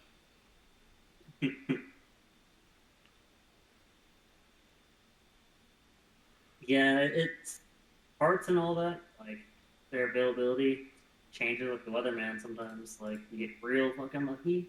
Yeah, yeah. And sometimes you're Speaking of- everybody needs the same exact part or whatever, or is looking for the same exact car you are. Yeah, speaking of third gen SCCA Camaro on my shirt, I made this shirt. Oh yeah, Suzuka. Yeah. Hell yeah. Yep, polyurethane one-piece front bumper.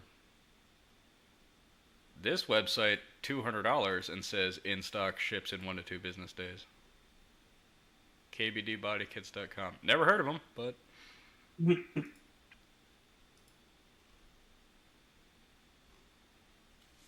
unpainted black, that's fine. I mean, if you never heard of the site, definitely check and make sure it is a good site before you spend money.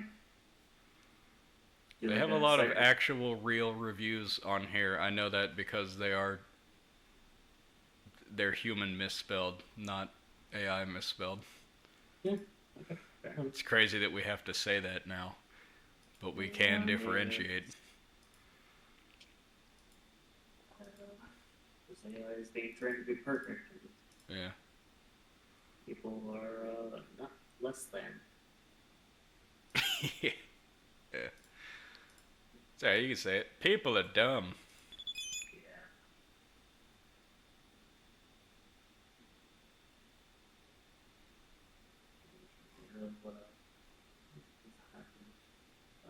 Tavares put out a video on it as P1. I haven't bothered watching it because it's an hour long. I don't give a shit. I don't give a shit about Tavares or anything he does anymore. You want me to care, buddy? You want me to care about what you do? Fucking finish something. Yeah. Stop starting new things and fucking finish anything you've started ever. Let's see what else. You know, it's really the main. I think last night saw that was recommended to me. Let's see what else.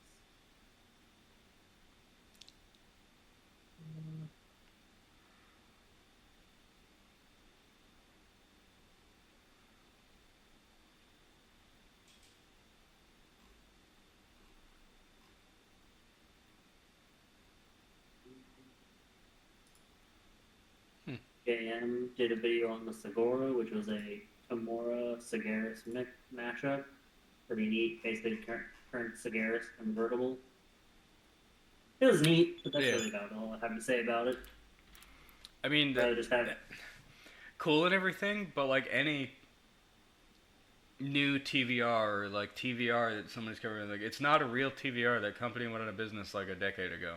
Like there's not you can do your render Yeah. right, you can make your custom shit all you want, but like it's not gonna be a real TVR. yeah. And there's only so many real TVRs because they didn't, even when they were in business, didn't make a lot. No, and they're really stupid expensive.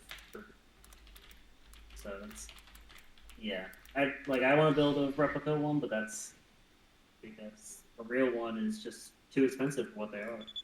Yeah.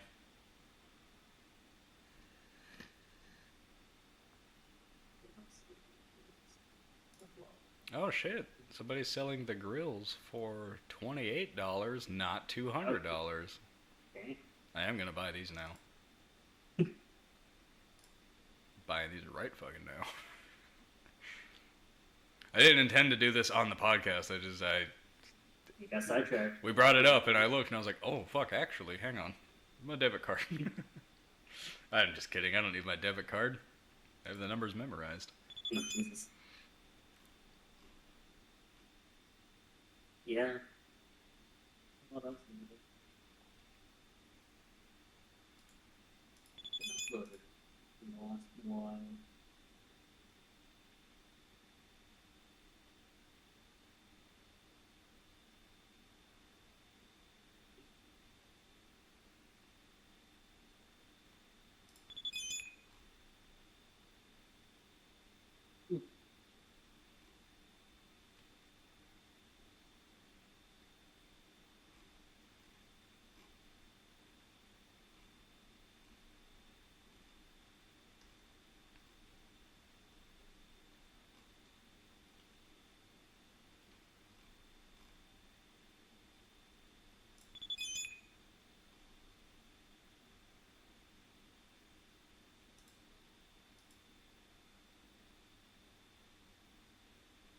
And yeah, fuck it, I'll buy the bumper too. Shit.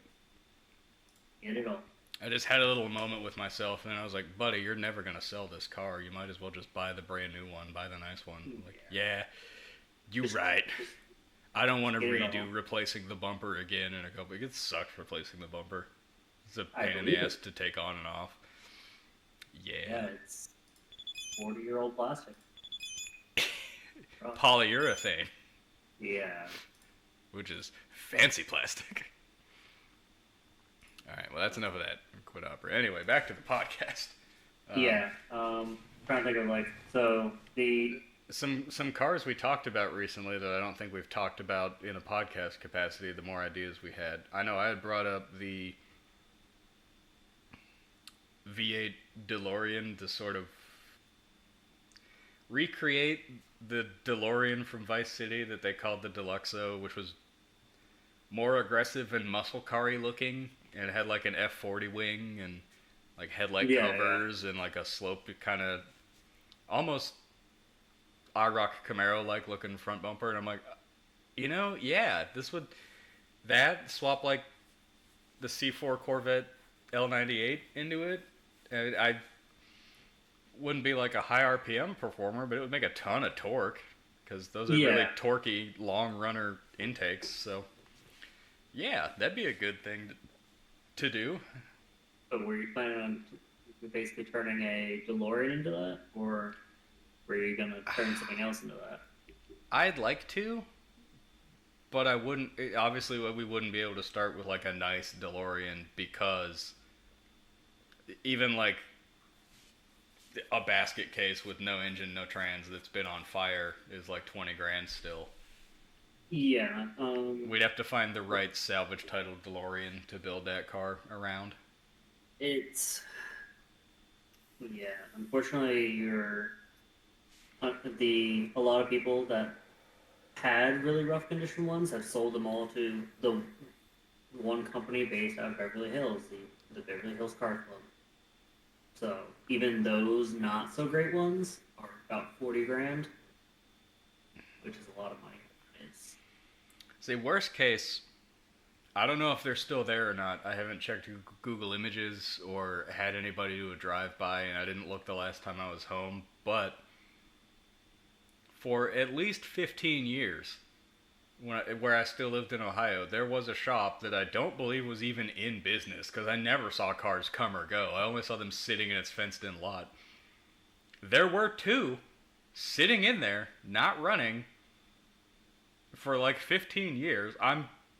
If that shop's still there, they're still there. yeah, I could probably go convince the guy to sell me one. I mean, yeah, and that's you'd be like, oh, it's a DeLorean. Where they're like, look, homie. I grew up here. I've seen that car sitting there for at least 22 years. You're not getting it. I'll give you like $5 grand for that because I got to rebuild the whole goddamn thing. Well, it doesn't rust. Body stainless steel. Yeah, well, the frame isn't. yeah. the chassis is regular steel that I believe wasn't undercoated or like painted well, so they did rust a lot. So I mean, Most likely, yeah. yeah, I don't know.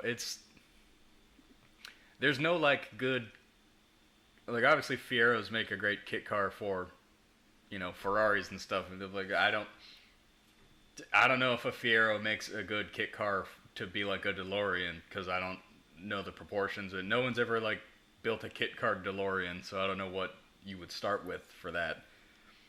That's difficult. Yeah. And also like it does have weird proportions because the DeLorean is a proportionally weird built car for being mid-engine because it's still got a full-size front hood and like engine compartment. And I'm like, well, what's in there? Yeah. There's no engine there. What did you do? Yeah, it's Yeah. I don't know. it's What we know about John DeLorean and other people who made cool cars in the 80s is that they were on cocaine. So, these aren't the most well-engineered things, but with the aid of the internet and some modern thinking, we can we can correct a lot of these mistakes pretty easily now, whereas they couldn't in the 80s because technology just wasn't there. But, yeah. Yeah, and I mean that's the thing. If you build build a mini replica, if you can build a 132 like a little Hot Wheels size car, they do make wind tunnels that you can kind of throw them through. Yeah. Any death size. I don't even care about like actually doing fluid dynamics or anything to see if any of our cars are actually aerodynamic. I kind of just want to make them look cool and say they're aerodynamic. Like I mean, yeah. Yeah. We can kind of just fib that part close enough, Yeah, that'd be difficult. But I mean, as you know, I started Coursera. Udemy. Udemy for AutoCAD. That way I could try and get some stuff, which Yeah. I was going to do a lesson tonight, but then we got started talking. So I'll do that tomorrow for a few things. But it's going interesting. It's an interesting program. It's a very basic one, but that's okay. Yeah. Yeah, it's a lot there, a lot of options, stuff you can do. So, yeah, but yeah, other ideas Damn. were the poor man's Venturi, or returned a Toyota se- Supra into like a Venturi Atlantique, which I need to look more into the Venturi to figure out what about it was was it a mid-engine car? It wasn't. Was it? I thought of it, but it would have been the second gen Supra, so not the fourth, because The Mark the II. Well, even the later Mark IIs are already more rounded out on the front and look like a Venturi Atlantique. So that'd be a good... I mean, those would work too, shit. I think from there it'd be like Lotus taillights and then swapping in a proper V8, which... I had brought up the TPI engine for that again because I like them aesthetically. They're very pleasing. But honestly, I don't know what V8 the Venturi Atlantique had to know, if anything, what kind of a swap would be closer to it. Had a V6. Well, we're not doing that. I'll build and throw a Ford 4.6 in there because it'll be an overhead cam V8. Yeah, it was a mid-engine car. Well, that will make it more difficult to replicate. Yeah, and that's the thing. I mean, you don't have to replicate it perfectly. Yeah. Like, hey, the Venturi Atlantique, but what if it were not mid-engine? Yeah, and also, I mean, the fact that the idea was like a more poor man's version. Yeah, poor men usually Venturis don't have mid-engine cars, unless they're Fieros. Yeah, so that was like the idea was because Venturis are really expensive. Well, they were never meant to be. They were meant to be cheap race cars, but because they only made so many, now they're expensive. Yeah, that's how it goes, unfortunately. And they're French. Yeah. So it's a very neat car, and that was the idea, was to kind of create a performance version Yeah. just because of that. And I don't think I really have any other ones, unless you remember any other ones we had talked about. None of them really worth talking about. The Venturi Atlantique and the V8. These are very similar. We could build both of them, and then do a little shootout comparo. You know, I mean, like, I hate to bring them up because they're aids and they're not great car centric informational people working on things content, but Donut, I mean, always had like not head to head or this or that. I think Hoonigan had this or that, which was their kind of compare series. Donut, Yeah, had, like a high low. Yeah, This wouldn't be like lows. high low. We'd obviously put the same amount of effort and build time and quality into both cars, but this would just be an interesting, you know, it's a recreation Venturi Atlantique, and here's a period correct V8 swap body kitted DeLorean. Which Yeah. is better? Let's find out. Yeah, exactly. Yeah.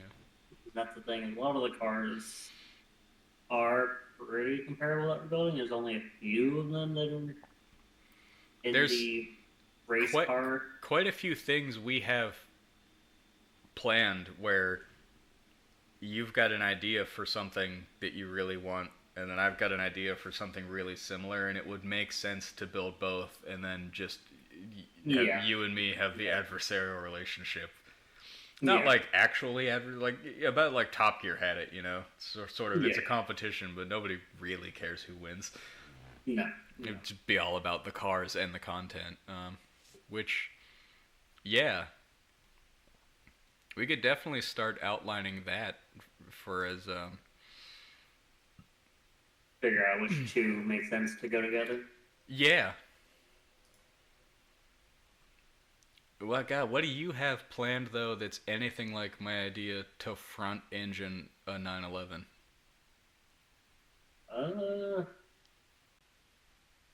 Engine 911 front. If anything, we could just take a front engine 911 and then compare it to just the still rear engine 911 and see like did I make this better Which- or worse? Yeah, that would be interesting just to see Yeah. how it. Because it's not as Just though because. there's going to be a shortage of 911s. We plan on having a few. Yeah, and that's the thing. Obviously, I think we had those. We had Johnny's 911. That was more going to be kept mostly stock. Besides, It's just Whatever going to be you a paint do. job, yeah. yeah. And then Blackbird, but Blackbird's going to take a lot of time because I still have to. That is going to be my college courses, kind of going through a posits class to understand it better. Yeah. But yeah, I mean, we had a few 911s planned. The other thing I could think of that would be a comparable would probably be you could do an FCR7 or a 240Z, especially if you board the 240, do a 2.8 liter. That would probably make To comparable power. compete with what? The front engine 911. Oh, we could take the front engine 911 and then put it up against like just like a BRZ. Yeah, that would also be another I mean one. that sort of. And I know I'm speaking in terms that is going to make Porsche and Subaru people very angry. But that sort of is a front engine Porsche. Yeah, I mean, it's a boxer engine. Yeah, I mean, Very basically that's all underpowered. I'm doing is I'm taking the boxer engine from the back of the Porsche and I'm just putting it in the front like it is in the BRZ, and I'm just seeing how hard is this and why didn't Porsche just do it? And also, it's going to make Porsche people very upset. Which, I mean, that is what it is. Yeah. Yeah, only thing it's a.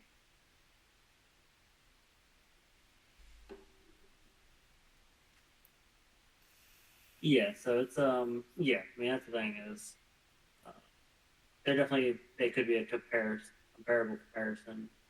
Rear wheel drive, front end. The I would say if you're gonna do a BRZ, would stick to the older generation, the Yeah. first gen of them. Yeah. Just because they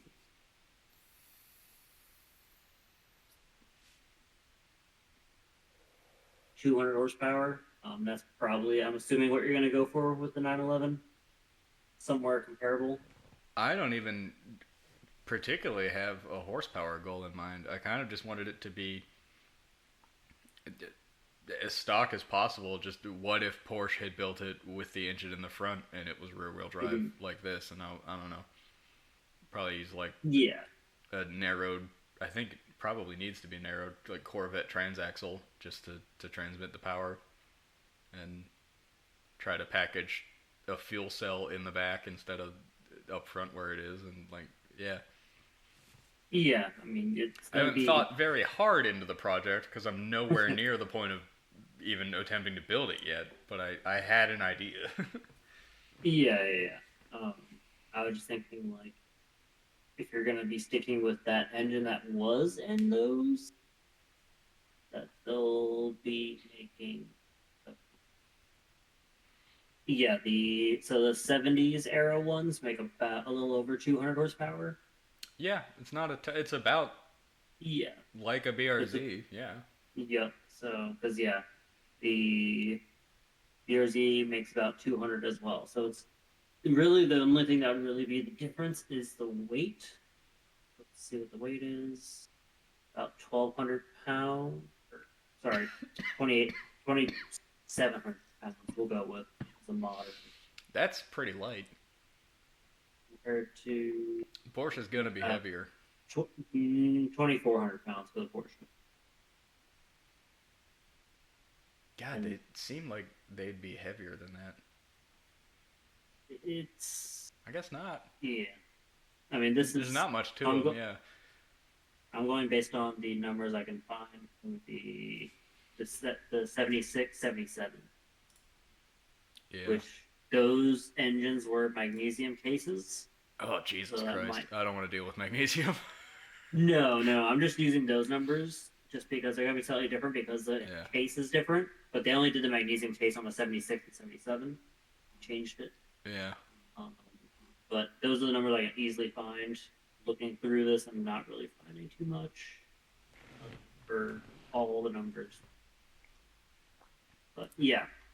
So, I mean, that's the thing is you could definitely lighten the BRZ as well Yeah. by taking out the rear seats, changing out various parts.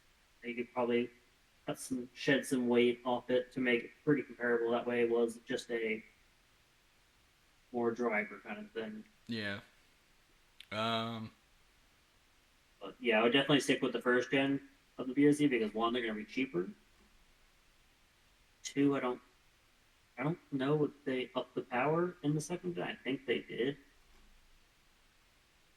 Yeah, they upped it to 230 horse, the like 20 horsepower boost, but that combined with the weight increasing by about 100 pounds. Yeah. Also, just because I like the older generation, just because it's a lot less shit everywhere. Yeah. Yeah, that's the new interior. It's a lot of stuff going on with that steering. I don't like having too much stuff on the steering wheel. It honestly bugs me. And then it feels like there's too much going on. Not as much as some newer cars, granted, but Yeah, I just hate Very screens. cool. I just tagged you in a thing today on Facebook. I don't know if you saw, but it was the Hyundai Global said they're moving back oh yeah, to buttons because consumers don't want screens. I'm like, good. Yeah. We fucking don't want screens. We want buttons. Buttons and knobs. Because Yeah. Obviously, lot of some of the things align themselves really well together. That we'd be pitting against each other. The 787B replica, and then the March Randy Lanier race car replica. yeah. I mean, you also got the We need like a. Sauber C9 as well. Hang on, where'd my pen? We're gonna get into this and think about it right now. I can't think about it too much. I got work in the morning. Oh. I say work in the morning, but I gotta go drop my car off at the shop and then go pickle. Yeah, we can do a little bit. Yeah, there's a bunch of cars that can kind of go together.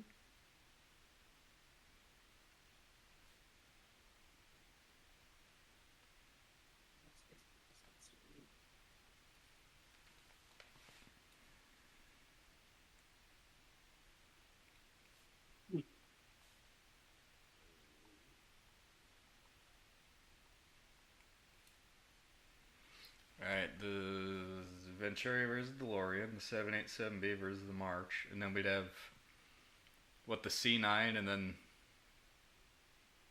did we have a Porsche Winner? Group C car as well we were gonna build? Not that I'm aware of. The only high-end Porsche was the 917. Oh yeah, and that's gonna be against the Raptor V8 GT40, because hopefully by then I'm Godzilla swapping the Raptor. Yeah. Then we also had the F40 Le Mans. Well, one of F40, not GT40. Yeah. Which that was going to be its own thing, a two-parter, because Right, because we're gonna build the F40 for one thing. Yeah. With the, I forget exactly which engine. 458. Yep. And then once it's in F40, is but we're gonna get the Le Mans body panels and graft onto it. Yeah. And then probably do a respray, that way it can have the like two liveries. Yeah. I think that we throw into like just a big period correct kind of supercar shootout. So I mean, Gen 1 Viper, you got a 959 up here. There's 037, not really. That's more of a rally car. yeah. The R32. And then Yeah, the only thing is the R32. the really Callaway doesn't have C4. competition. Callaway would be competition for the F40, but I don't think the F32 would, just because that's gonna push close to 300. But yeah, the 458 engine is gonna be Probably a lot more. probably too much power.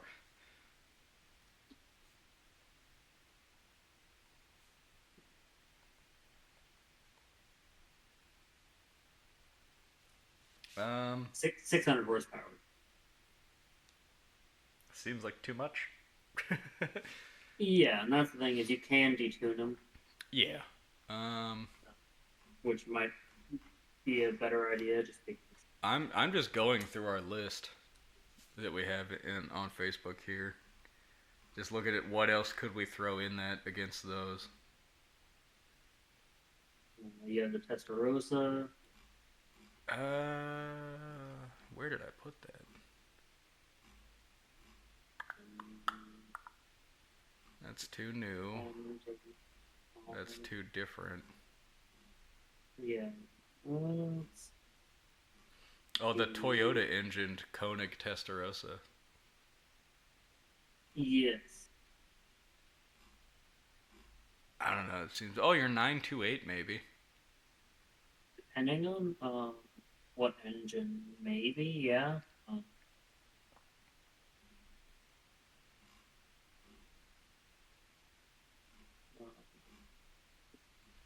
Oh, my.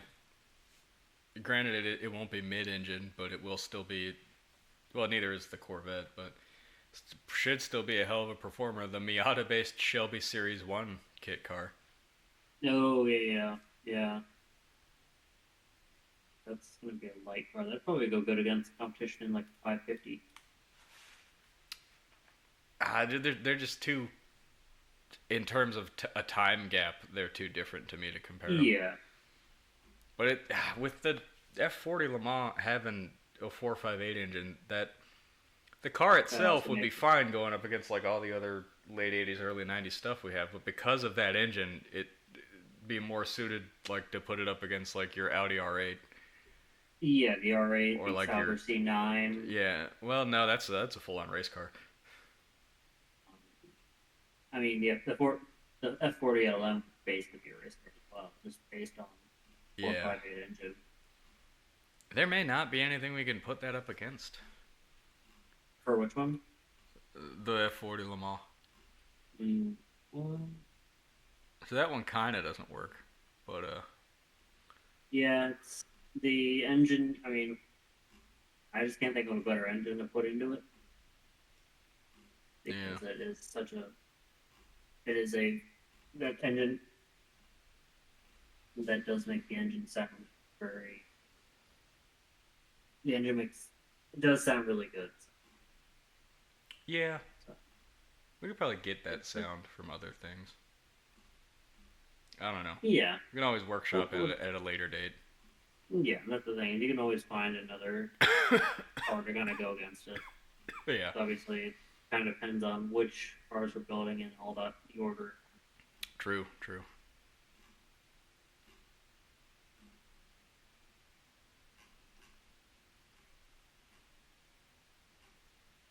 I think this list is somewhat incomplete, so I'll have to add things to it, and then also I'll work on this in my off time, figuring out what would work well, played off of what Yeah. else, Yeah. and also like, would it be feasible to even build or have these at the same time?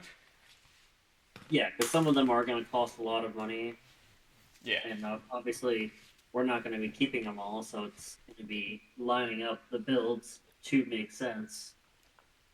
Because Yeah.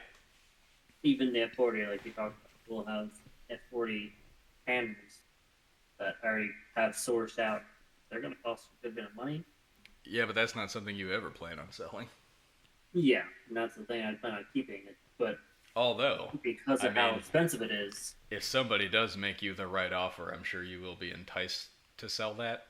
I mean, after, Yeah. especially if it's like, I don't know, it's been a year or two since we built it. It's still internet famous, hopefully. Maybe you're not entirely satisfied with it. It's not exactly what you thought it would be. Somebody makes you the right offer, yeah, sell that. That Yeah. funds how many other projects? yeah, I mean that's the thing is that's going to be for a lot of cars. Yeah. There'll be probably very few cars that all. Really, the main ones that come to mind are my RX-7, just because it's just too much of a pain to find another good one like mine is, Mm-hmm. and then really like Blackbird, and that's because I've sourced out a couple engines. Some are going to be hard to find, so what engine is it still available when I have the funds to Yeah. buy an engine? Will really determine what goes in it, but either way, it'll be a very unique engine that goes into it, and basically be another. Finding an engine similar will probably be very difficult, so I won't sell that. Yeah. Just because even the Viper, I do regret selling the Viper. Obviously, I did need the money at the time, so that's why I did it. But I mean- I highly doubt I'll find another. The Viper was cool, but that one did need quite a bit of work, Yeah. and most of that work was just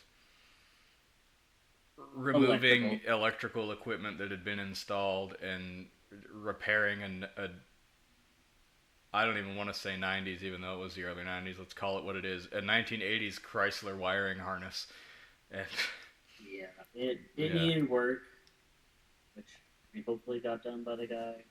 I don't know. I never heard from him again, and I've never seen anything more of that car. So I imagine he's got it tucked away in a garage, and it's become his project, much like everyone else's. It's been sitting on jack stands for years, and he hasn't touched it. Which, yeah, it's unfortunate. Yeah. I would love to look it up another sometime and be like, hey, do you still actually want this? Or I mean, yeah. would you? It comes to the point that you want to do something with a Viper, and you're like, hey, I'll buy my Viper back from you. Granted, probably not for what you paid for it. Yeah, no, definitely not what I paid for it by that point because it'll only go up in value because there really wasn't a lot of them. But I mean, it is what it is. But by that point, I'll be hopefully in a better off situation financially. It isn't that big a deal because even now, I mainly spend my money on Legos because I can't do model kits. Otherwise, really just my car parts. Do you So- do the Legos to then have a model of the thing, or do you do the Legos because you enjoy the process of doing the thing? Because if it's just to have a model of the thing, I recommend die-cast cars to you. I have numerous die-cast cars. Yes. Yeah, it's just they don't always make diecast cars for what I want and the spec I want. Yeah. So, There are and custom diecast makers out there who will buy the model Yeah. of what you want and then turn it into what you want and then put it But back together. those and are send to also you. really expensive. And That is true. I paid like $300 for someone to build me a custom NASCAR diecast that's over there on the shelf because it's exactly what I wanted. Yeah. So, yeah, that's the main thing. Yeah, it's just expensive. But yeah, I mean, pretty much all my health. Like that's really all I spend. Like I'm on new medication, like we talked about before, that makes me not really eat. Yeah. So like even today, I had an apple. I had a cookie. I had just the meat of a hamburger and like a stuffed mushroom kind of thing. That was it. It's like difficult to eat when you like are not hungry. You Yeah. can't like make yourself eat. So Yeah, I sympathize. I feel you. Yeah, it's fine. You look better. It You look makes like it- you got some sun. I think it might just be the lighting. Maybe. It's just like I look pale as shit because of the lighting. I assure you, I am still quite tan. yeah, I mean you're fine. It's giving the crazy eye. I had to do my crazy eye for just a minute. Yeah, I mean it's good because it makes the food you do eat, taste even better because that's the only thing you eat that day. You aren't gonna eat, a bunch of crap. Yeah. It's fine. I'll do the eating just crap and sitting here and if like I'm zoned out and just like watching YouTube and not doing much. Like I'll drink like 5 or 6 cans of soda. That's so terrible for me. I know that's gonna be better when I'm living on orcas and like I can't readily get shit like junk food and like fast food just immediately. Like I'm gonna lose weight and be healthier. I know that. Also, Gray. Gray's a phenomenal cook, and she's always cooking healthy food. So Oh, hell yeah. yeah, That's good. That's good. yeah. So that'll be good, yeah. But Yeah. yeah, that's- where are we at? We are 204. Shit, I call that a good pod. Yeah, that's pretty good. That's Yeah. good. And we made some progress. We'll figure more things out throughout the week. Yeah, I have a new thing to do is figure out our pairings. Yeah. I mean, the thing is, sometimes is it going to be 1-on-1? Is it going to be a three-man free for all? Well, I mean, Roadkill did it. There were just entire shootout days where they'd get a parking lot and set up an autocross. We could definitely do that with the more track-focused and handily pavement builds. But like, there's 5 or 6 rally cars we plan to build. We if you do come to Washington and we do this, we could just go to Dirtfish for the day. Sure. You load them all up on a trailer or two, just take them on a dirt fish. I mean, Yeah. I Yeah. mean, I've already sourced. So, do you like the opal manta? I sourced that. I love that. I had ideas about that if we couldn't source one. Oh, I've sourced them. That's fine. It'll be I have to import, but that's kind of no sense because Yeah, you kind of they're not. they weren't. Nobody's sold. importing. Something pretty close to them was sold here though. Oh yeah. The Chevy Vega. Yeah. Somewhere I think between we- like the Chevette and the Vega is like where the Manta would be, and there never was that here in America, but Yeah. you could turn a Vega into that pretty easily. They're not that different structurally, sheet metal, you know. Yeah. I mean, it's whatever. So it is. that's an idea, but Yeah. So sourced that, and then I also sourced the '80s Audi Quattro. There's a lot of them for sale in Europe. there's a lot of Quattros for sale in Washington. One of Gray's friend's brother has one. That '80s Quattro. Yep. Oh, nice. He's got the 82 or 83 Quattro. Yeah, because usually when I see them for sale, they're going for like 70, 80 grand. Yeah. And that's where it's like, it's not worth that much. It's neat. And that's about it. I mean, it's cool. I don't think it's I mean, That's good. yeah. Well, It's there's the Quattro, and then there's like the homologation special like Sport Quattro. The very Yeah. different. Quattros are Yeah. out there. Sport Quattros, not that many. No. They didn't make that many. They didn't have to. No. But yeah, that's the thing is they're a little bit harder to find in America, but definitely for sale in Europe. Hmm. I didn't find any Lancia Deltas. Well, you're not gonna. I've seen a few. I think I posted one to you. That might. I hate to say like that might be a thing we have to just make, because it would suck to try and make that, and even no matter how good a job we did making it, it'd never be like a Lancia Delta. But that might just be one of the things we have to put off until doing later. Like, because That's-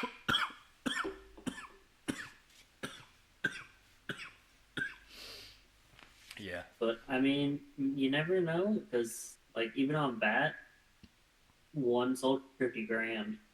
Like, that's still expensive. But yeah, that's a actual Lancia, yeah. and those are the kind of things where if you bought it, like, they're only gonna go up in value ever. I don't know. Their thing being like fun on a budget, like.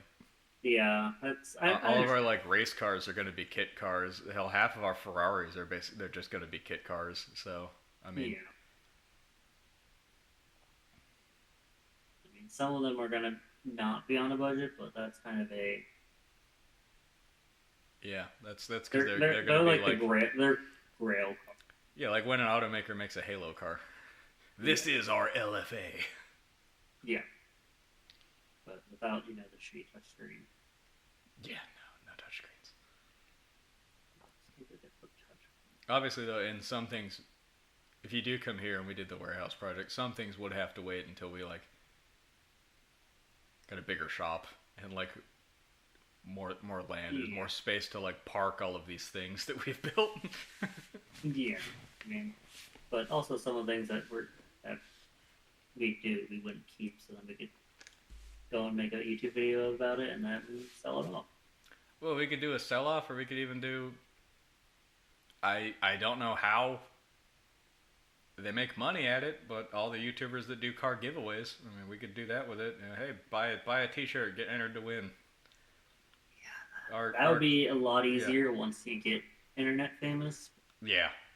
Doing it starting up is gonna be difficult. Oh yeah, we wouldn't Which, do it I mean, starting out now. Which, I mean, you could keep a few of the cars and do it once you get internet famous. Then you're kind of holding on to them and you need to keep them running Yeah. and all that. I mean, it would help too if once we got an audience to have a sponsor to work with. To like, hey, we could do one of our cool projects that is cool, but like we don't want it.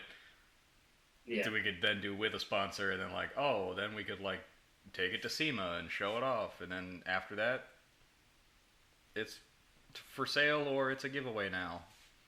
Yeah. It's like, well, what did it cost you guys to build it? Like us personally, not that much. The sponsor paid for a lot, and it's all marketing to them. So I mean, yeah.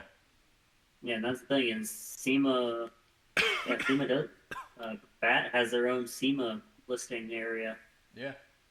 If you come up and you show up with something like as impressive and like cool and well built at SEMA, like a lot of times it gets put in video games too. Which that's There's pretty like good. 9 or 10 cars over the years that have been put in Gran Turismo just because they were really cool SEMA builds. I don't think there's anything to do with SEMA about it, but a lot of the Hoonigan cars that like got put in Forza, like those are just really cool things they built. I don't know that they're exceptionally good at anything, or that they were built But for a they're purpose, neat. but they are cool, and they got put in video games. Yeah. So there's that. Hell, Yeah. does that's the thing Hoonigan is exist anymore? Don't know. We could No, they- replace them. Hoonigan went bankrupt.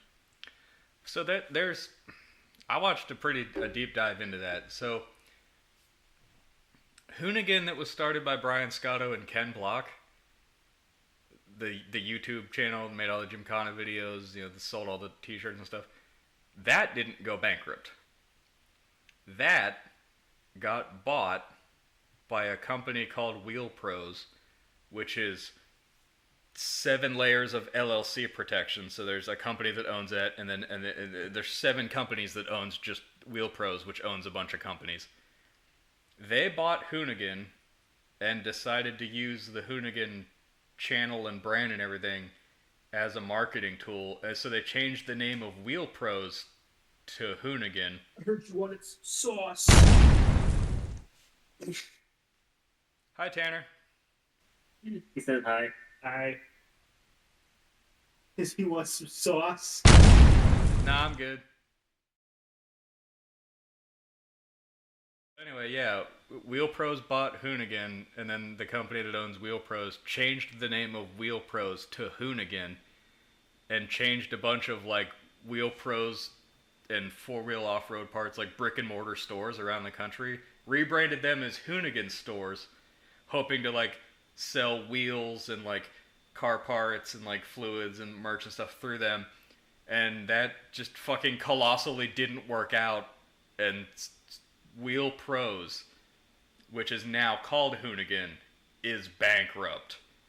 And recently it's come to light, new developments. It's not like bankruptcy and it's going away. Someone bought it. There's going to be a continuation of service, so there's going to continue to be Hoonigan stores selling merch and car parts and wheels and like detailing shit and like stuff that are called Hoonigan that don't actually have anything to do with the Hoonigan YouTube channel, except that they were owned by the same company, and now I don't know if they're still both owned by the same entity who bought Wheel Pros, the bankrupt company, in the bankruptcy. I don't know who owns the Hoonigan YouTube brand, but it is Hoonigan LLC, whereas the Hoonigan that's bankrupt is still Wheel Pros LLC. Legally. So, yes, Hoonigan went bankrupt. No, the YouTube channel didn't go bankrupt. But I don't know that they're going to be doing shit like they used to, because there obviously isn't that corporate sponsored like money getting thrown at them to like make stuff anymore. Like, did some of the Gymkhana videos they made that cost like $12 million to make? Like, they're not going to be doing shit like that anymore if there's no fucking money anymore except for, like, the YouTube AdSense. So, that's a simplification of the complicated series of events that led to every YouTuber on YouTube talking about how Hoonigan went bankrupt. Well, not actually. There's just many layers of Yeah. confusing. Yeah. Either way, I'm pretty sure. I mean, Ken Block's dead, and Brian Scotto left Hoonigan like a couple years ago. So I mean, Yeah, Are- they're on a downswing. Yeah. Well, they have been. I mean, they have been since Ken Block died. But even Yeah. before that, they kind of were. Not to throw dirt on the man's grave, but like Ken Block, cool guy. Liked a lot of his videos. Very cool that he started a shoe company and then sold it and decided he wanted to be a rally car driver. Cool. But I don't want to Yeah. hear casualist fans who don't watch rallying say shit like Ken Block was one of the greatest rally drivers. He never fucking won anything. He started competing like in his 40s. Like, he was never going to win anything. He was never going to like be competitive. But like, it's cool that he did that. You know, it's Yeah. cool that he made the Gymkhana videos. Yeah, he was obviously a very good driver. But I mean, he's no fucking Sebastian Loeb. You know, Yeah. he's no Colin McRae. You know. Yeah, he was never a World Rally champion. I don't think he was a Rally America champion. I have to fact check it, but I that I know of, he did never win anything in rally. I know somebody, if anybody does watch this, is gonna hop in the comments and call me an idiot and tell me I'm wrong because he Danica Patricked his way into a victory at one point in New Hampshire at a local rally in 2012. But why would I know that? Did you just Google, did Ken Block ever actually win anything in rallying? No, I just went through with the easier. He got second in a champion. He got second twice in the champion. For what? Global Rallycross Championship. Oh, that's Rallycross, man. That's like And only been a then thing Rally for America. a few years. Rally America. That's second overall. Second overall at an event or at the season championship? Overall in 2006, 8, 13. So, I guess the championship. And then it says he won once. And, So he won like 24. a rally. no, hold on. So,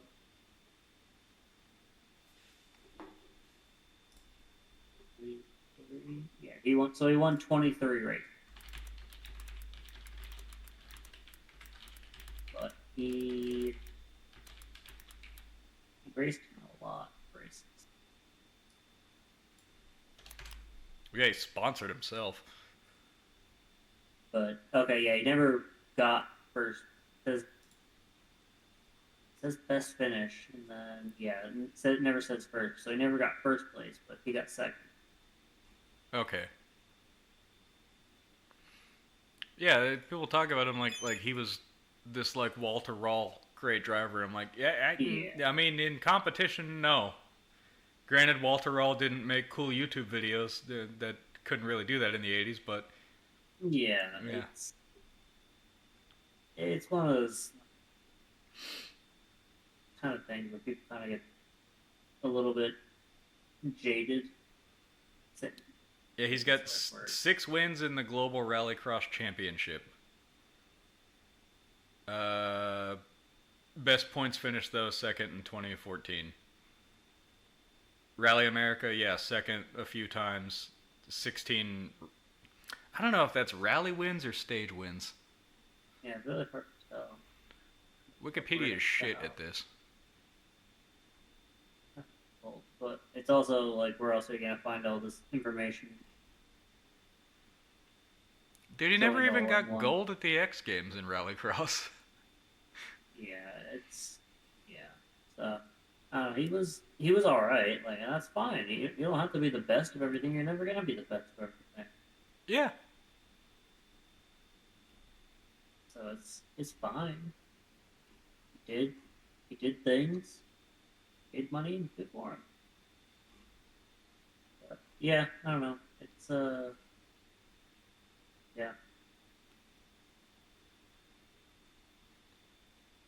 There'll definitely be a lot of cars that we have planned that we'll kind of figure out things for. Yeah, and that said, look, I'm not saying I'm better than Ken Block. I've never won any fucking thing either. Yeah, I also have never had the money to compete. So there's that. yeah, money definitely is a big compete. I never competed.